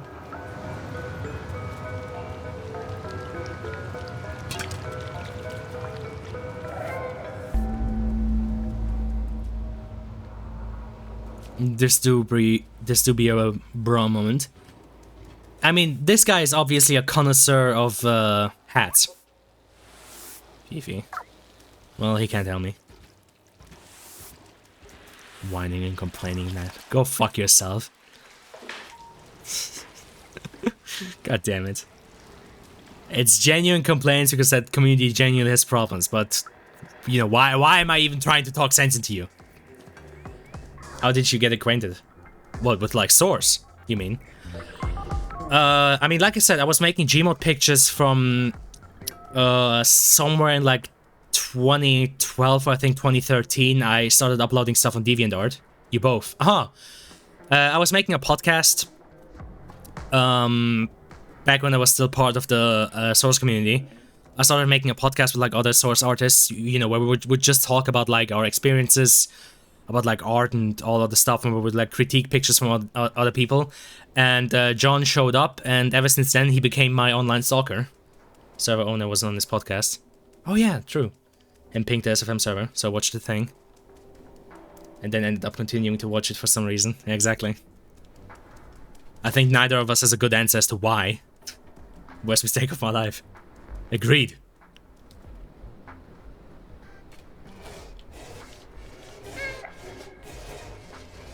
Let me in. What's that noise? I rolled up all my bearings last month. Bruh.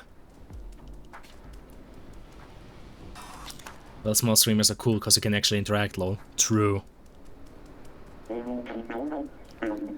Wait, is that a conspiracy going on here, John? You're intentionally making sure that I don't, you know, get any new viewers just so, you know, you can keep me all to yourself?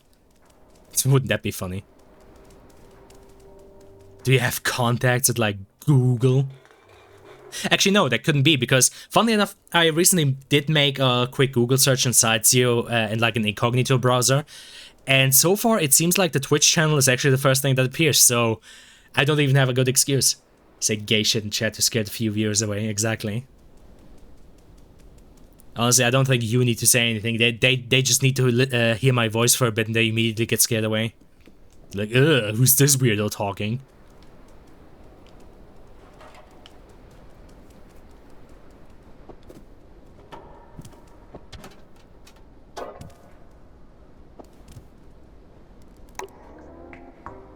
I mean, I would like to say you'd have a better time with the Armor 3 community, but honestly, and you know, John, this is where we differentiate from each other. I had a hell of a good time with the 5th Guards, but I also noticed a lot of like drama outside of the 5th Guards and like stuff like the modding community and other units.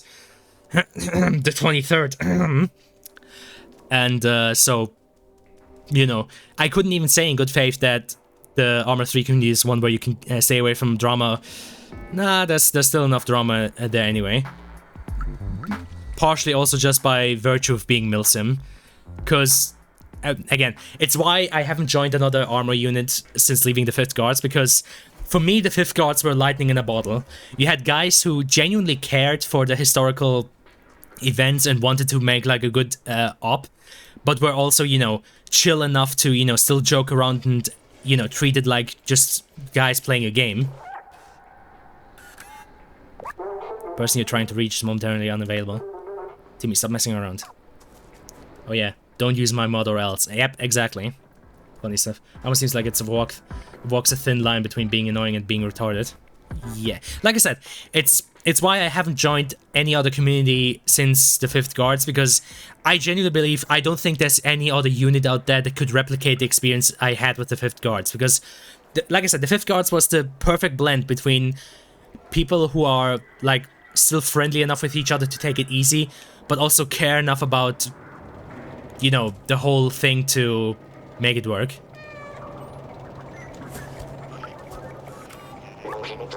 Let's go. I've been waiting for ages for Stipluchy to get back and help me restock these hats. The boss is not happy. That guy's slacking off at the bar again. He's another thing coming. Oh yeah, there's the hard hat. Oh, yo. Nobody can enter the shop while it's being restocked. And seeing how incompetent those two are, it might take a while.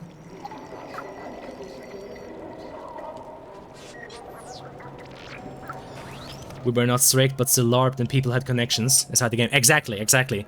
Like, there was room for LARPing. You know, we had structure. You had, like, your squad leaders, your unit leaders, but nobody was above being clowned on. Like, even Swimmy, the guy at the top, we would regularly make fun of him.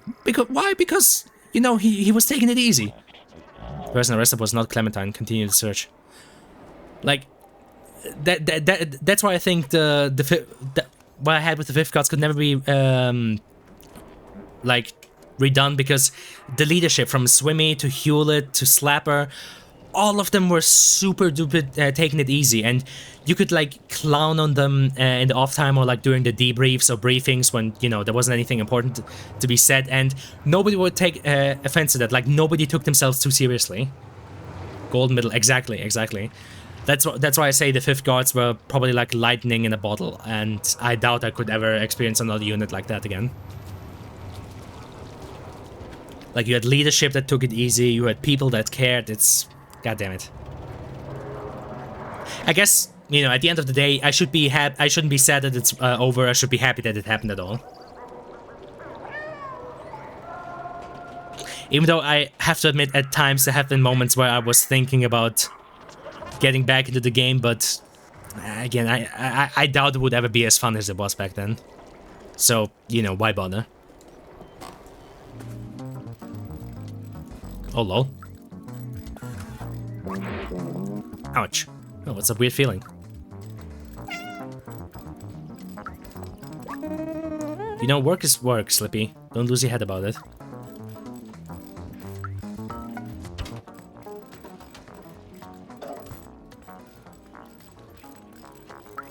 I mean, you know, as much as we like to clown on Bo and his community, I do feel like Bo BG had a part to play in the Fifth Guards being as easygoing as it was. I mean, of course, that was because of Swimmy and because of Swimmy's connection to Bo BG and the sort of easygoing nature he took over from there. I remember. But yeah, as much as we like to clown on Bo and his community, I do feel like they had a bit of a thing to play in that. Game fucking sucks though. Pass is a tricky thing. Oh yeah.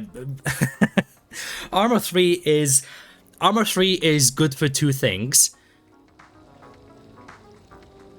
Actually, it might only be good for one thing. Armor 3 is good for one thing, and that is walking around. I was about to say the second thing it's good for is driving, but it isn't, because Steppo here can confirm the amount of times we got brake checked before somebody got launched to the fucking moon. And again, fucking name a more iconic duo than Armor 3 convoys and brake checking catapult to the moon. The barbershop was a social hub where people would gather, talk, tell jokes, share secrets. It was a fun place. Even after the humans were gone, the companions kept the shop going. Turns out the hair is not a necessary ingredient for a successful barbershop. Yeah, exactly, Steppo, right? Like, name a more iconic duo than Armor 3 convoys and just being boing. Oh yeah, hey, Zeus, sorry about that, but second squad got launched to the fucking moon. Can you bring us back again? Fucking Soviet space go around. God damn it. Oh yeah, of course, the funny relationship with Zeus and how they fucking had to how they had to fix all of our fuck-ups. True, but being armored had its fun too. Absolutely. I mean, I still have that clip. It's unlisted on my YouTube channel, but I still have that clip of God, I don't know what op it was. It was one of the earlier ops, because I think I was still an MG gunner back then, or I might have still been an assistant MG gunner actually. where like there's this tank going down the hill at super fucking speed. It bonks against something and then fucking bounces like boing. Hold on a second, actually. Why describe it if I can show it? Hold on. Inside Ezio. Nope, not you.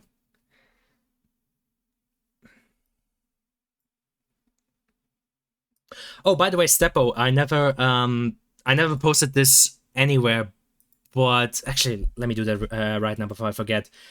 I think I've uploaded just about every recording I had.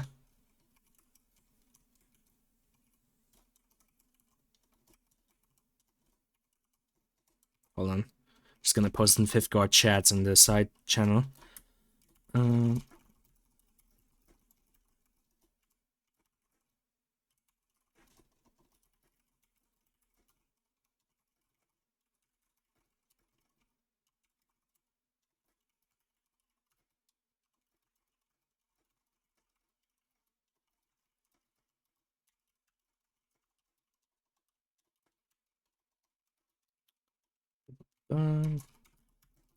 Sorry, you can't even hear my typing. I'm currently typing.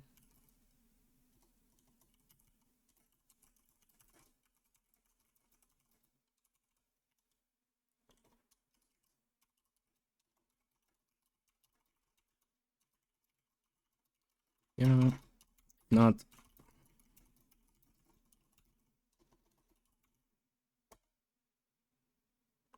That big. Oh fuck! I'm a dumbass. Hold on. Shit.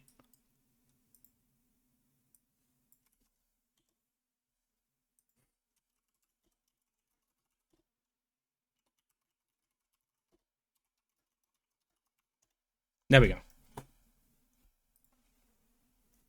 Oh, you have an irrational hatred of Source, and I have an irrational hatred of Unreal. Irrational hatred of Unity. Great news, you can say it's rational now. Or something about pay-to-do update.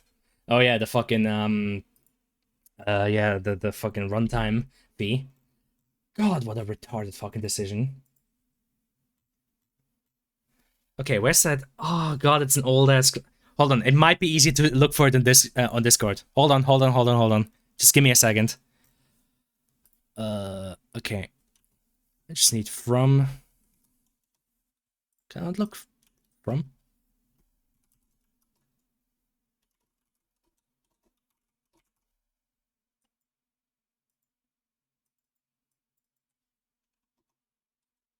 Oh. Oh! Oh yeah, true. Insert is my display thing.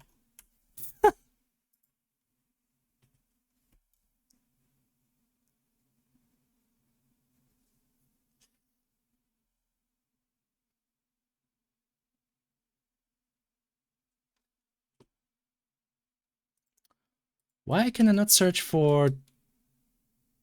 That's weird. Is it because I'm on streamer mode? Hold on, let me disable that shit real quick. There we go, now I can search for from user. From site CEO has video. Because I think it was one of the earliest videos I shared on that... what was it?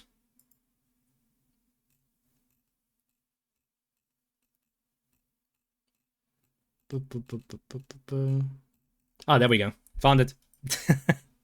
Armor physics at their best. Hold on. I'm almost getting nostalgic with all of these sound effects. Again, perfect showcase. We're getting completely fucked. Oh god, listen to me. I was so young. But yeah, perfect showcase of armor physics. Igor!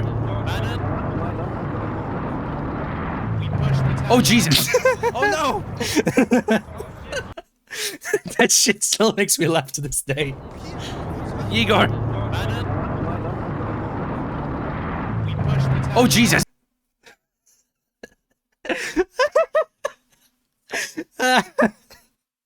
Oh fucking hell. Again, Perfect physics. Oh, Jesus Christ. Man, the videos I used to make. Space program. For example, this thing. Hold on. I'm sure you already know it by sound. Space program.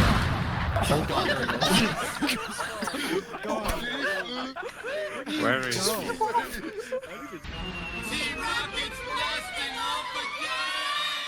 Oh, oh, fucking hell.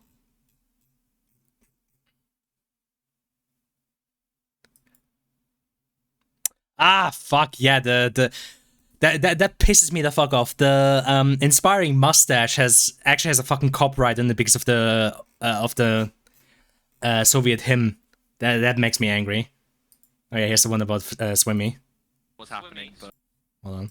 what's happening? But Yeah. Even though the kid might be underage, you might have to ask him to take his gear. what's happening? But Yeah. Even though the kid might be underage, you might have to ask him to take his gear off. I think this was. Oh god. Yeah, you have him running with no clothes on, with the kid Swimmy, you have in the front right to seat. refuse. You don't have to be a pedophile. I am a Discord mod after all. Oh no.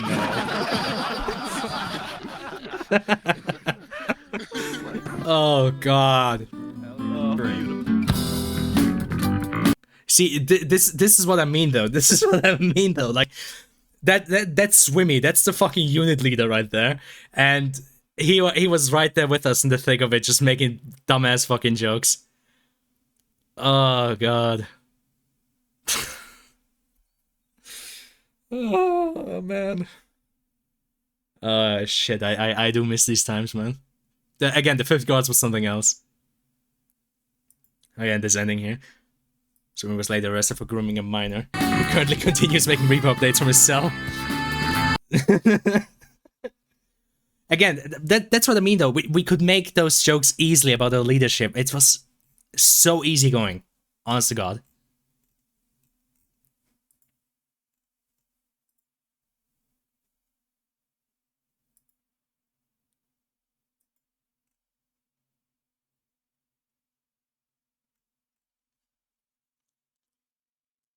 Alright. Sorry, just checking. I had another notification on Discord, but it's all good now. Now, how do I enable streamer mode again? How do? Oh, there we go. Enable. Poggers. No repo updates anymore. Oh my god, you're right. You know, the funny thing is, during my time in the unit, hearing there's no repo updates anymore, perfection. That is the singing of angels coming down from the heavens, telling you the pain is finally over. Now that the Fifth Guards is dead, I think I genuinely miss the repo updates. God damn it. You don't know how much you miss a thing until it's gone.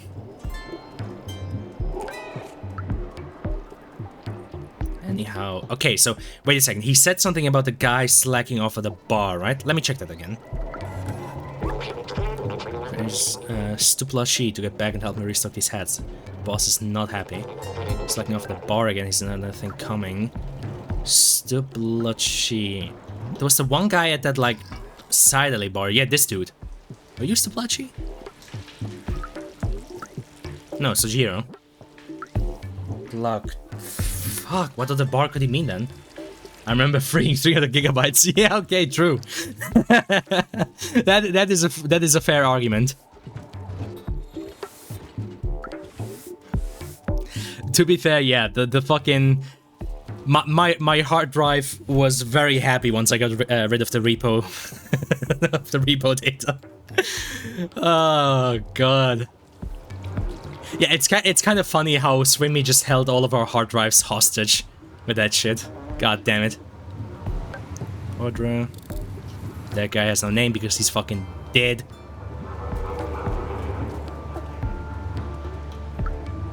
Gary! Gary! Okay. And you are what's his face? Right, Mail. Fuck, where else was there a bar here? did I see an... No, I was just imagining things.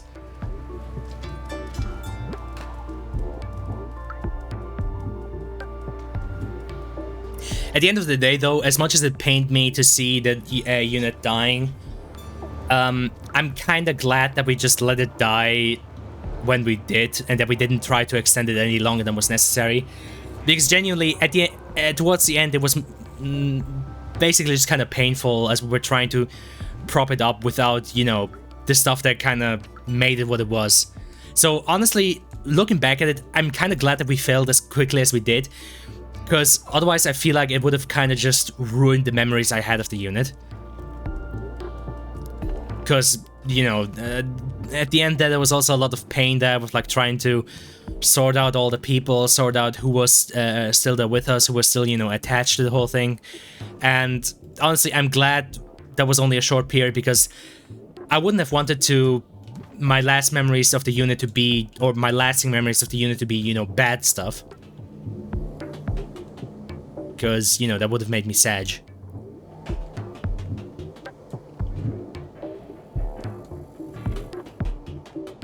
So, in a sense, it's good that it died as quickly as it did, because, you know, at least that way, I now mostly just have the good memories, instead of all the bad ones. Bonobot.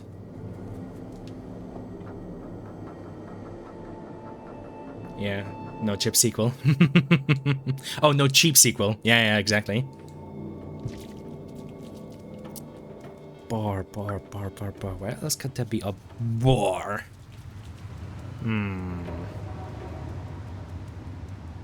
Here's a dead end, right? Yes. Not even... Oh, wait, there's a door for me to scratch on.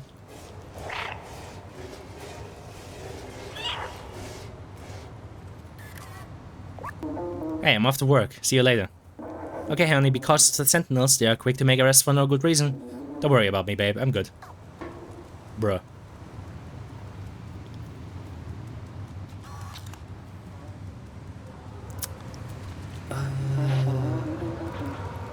I think, am I missing the forest for the trees again? Was there like another bar that was way more obvious?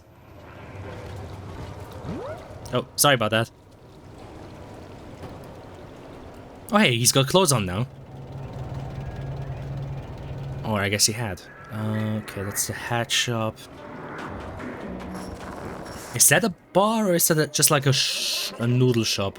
No, wait, this was the ramen shop, wasn't it? Yeah. Okay. Yellow places sentinel checkpoint. Shit. That way is a dead end. That way is also a dead end. So... this one's a barber shop. Oh yeah, this one's also a bar. Ah, god damn it. Way too easily missable. I meant cheap. Yeah, don't worry, I got it. Let me move. Tonen.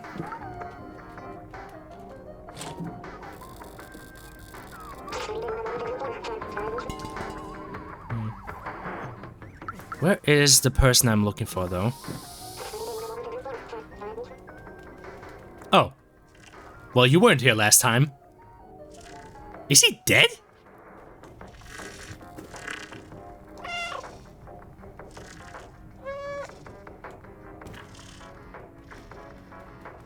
Right, I don't think he was here last time, was he?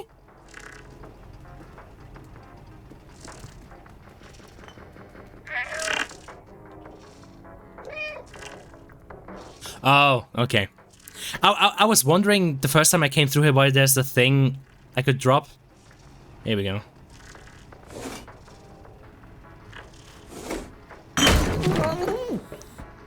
We do like a little tomfoolery. Yeah, see, that's why you wear hard hats. How does a robot get drunk, though?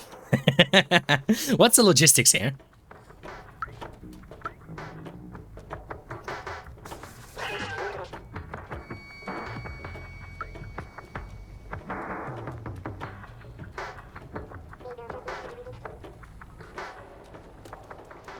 He do be walking, though.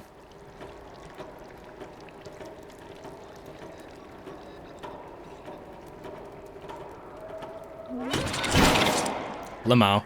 Oh my god, they actually do ragdoll. That's fucking cool.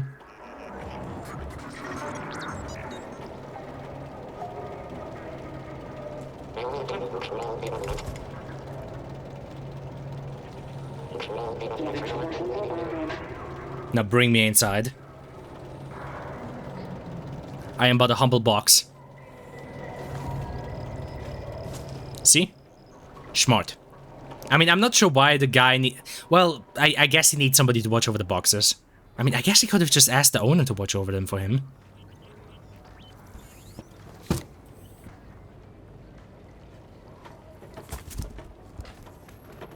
Hat.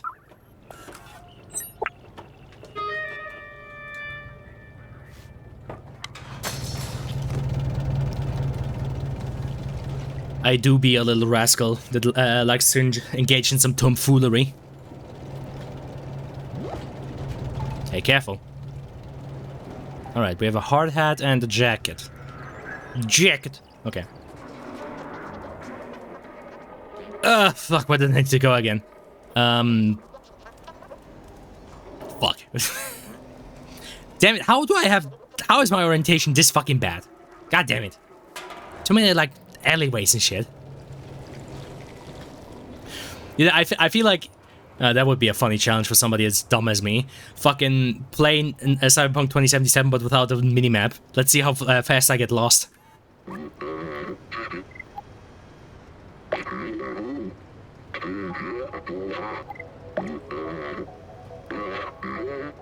Turning around.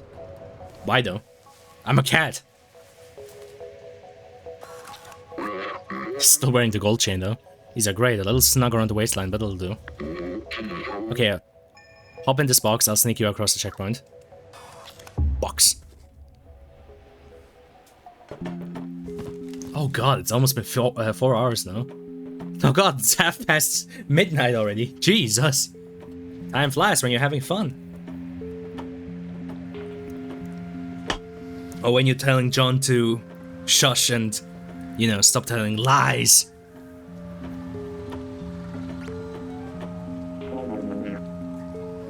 Oh god, the hard hats are clipping. I mean, I guess naturally because, you know, hard hats are made for round human heads, but all of these guys have like square heads.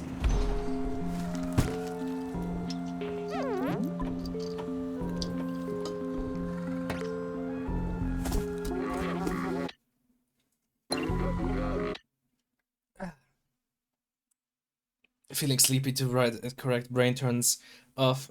Oh, yeah. I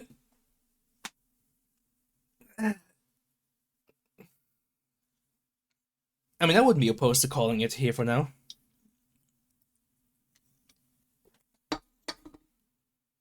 Oh, sorry, Doggo. Didn't mean to wake you up.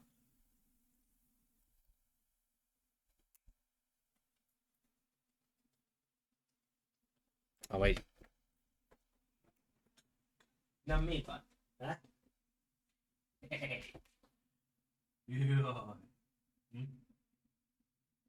Hooligan.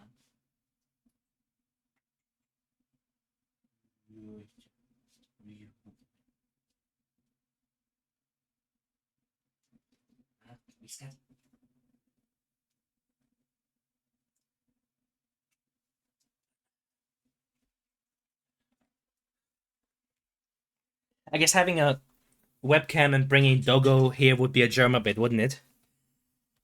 And as we all know, we do not do Germa bits here. This is wholly original content. There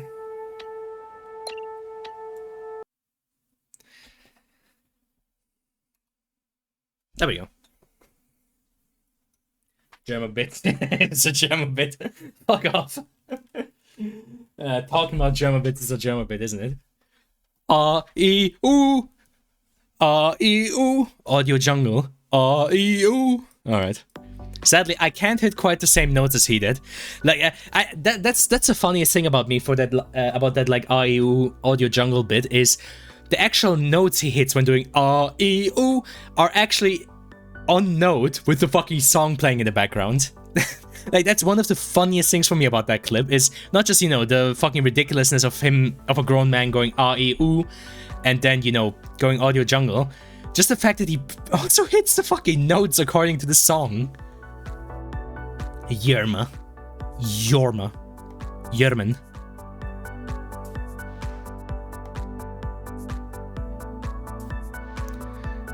Territory. Scratch in every chapter. Cool. Productive day. Sleep for more than an hour. Wowzers. Okay. I'm speed. Complete the game in less than 2 hours. Jesus. Okay. And there's also 7 hidden achievements. Bruh. Actual bruh moment.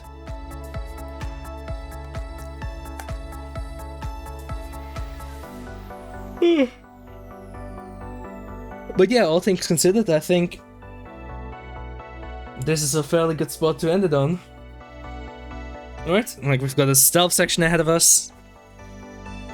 I've been doing more stuff as Cat.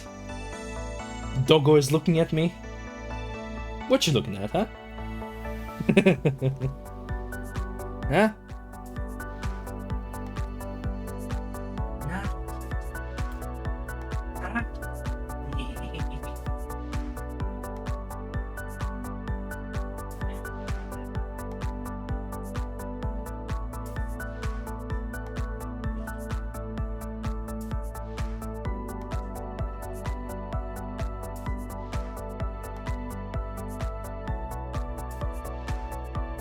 Like I said, if I had the webcam, I would bring him over here. But yeah, all things considered, I guess I might continue this tomorrow. Maybe not, I don't know. But yeah, so far having good times as Cat. And you know, not having to worry about like doing streams past midnight is also pretty cool, I guess. Not a huge fan of cats. I'll have a good sleep. Or dogs. How dare you? You just don't have a soul. Fucking typical Source user doesn't even have a fucking soul. Goddamn. Or other such creatures. How dare you? Cars are badass. Fucking typical American. Swear to God. Oh wait, I missed the outro. Oops. Anyhow, just so I can, you know, have my proper musical outro and annoy John with that. Because, you know, how dare have Mr. Sideshow have some fucking standards here, eh? Nah, actually I don't have any standards, so I... Alright. But, yeah, bye. And I guess till tomorrow, or maybe Friday. Definitely not Thursday. I don't think I'm gonna stream on Thursday, because, again, school. I'm probably gonna be fucking brain dead after that. Imagine seeing a cool car and not going, wow, that car sure is cool. Nah, because I don't need to, you know, validate myself with a cool car. I'm better than that. I have a large penis. Okay, I'll end it. See you guys next time. Good night and good day.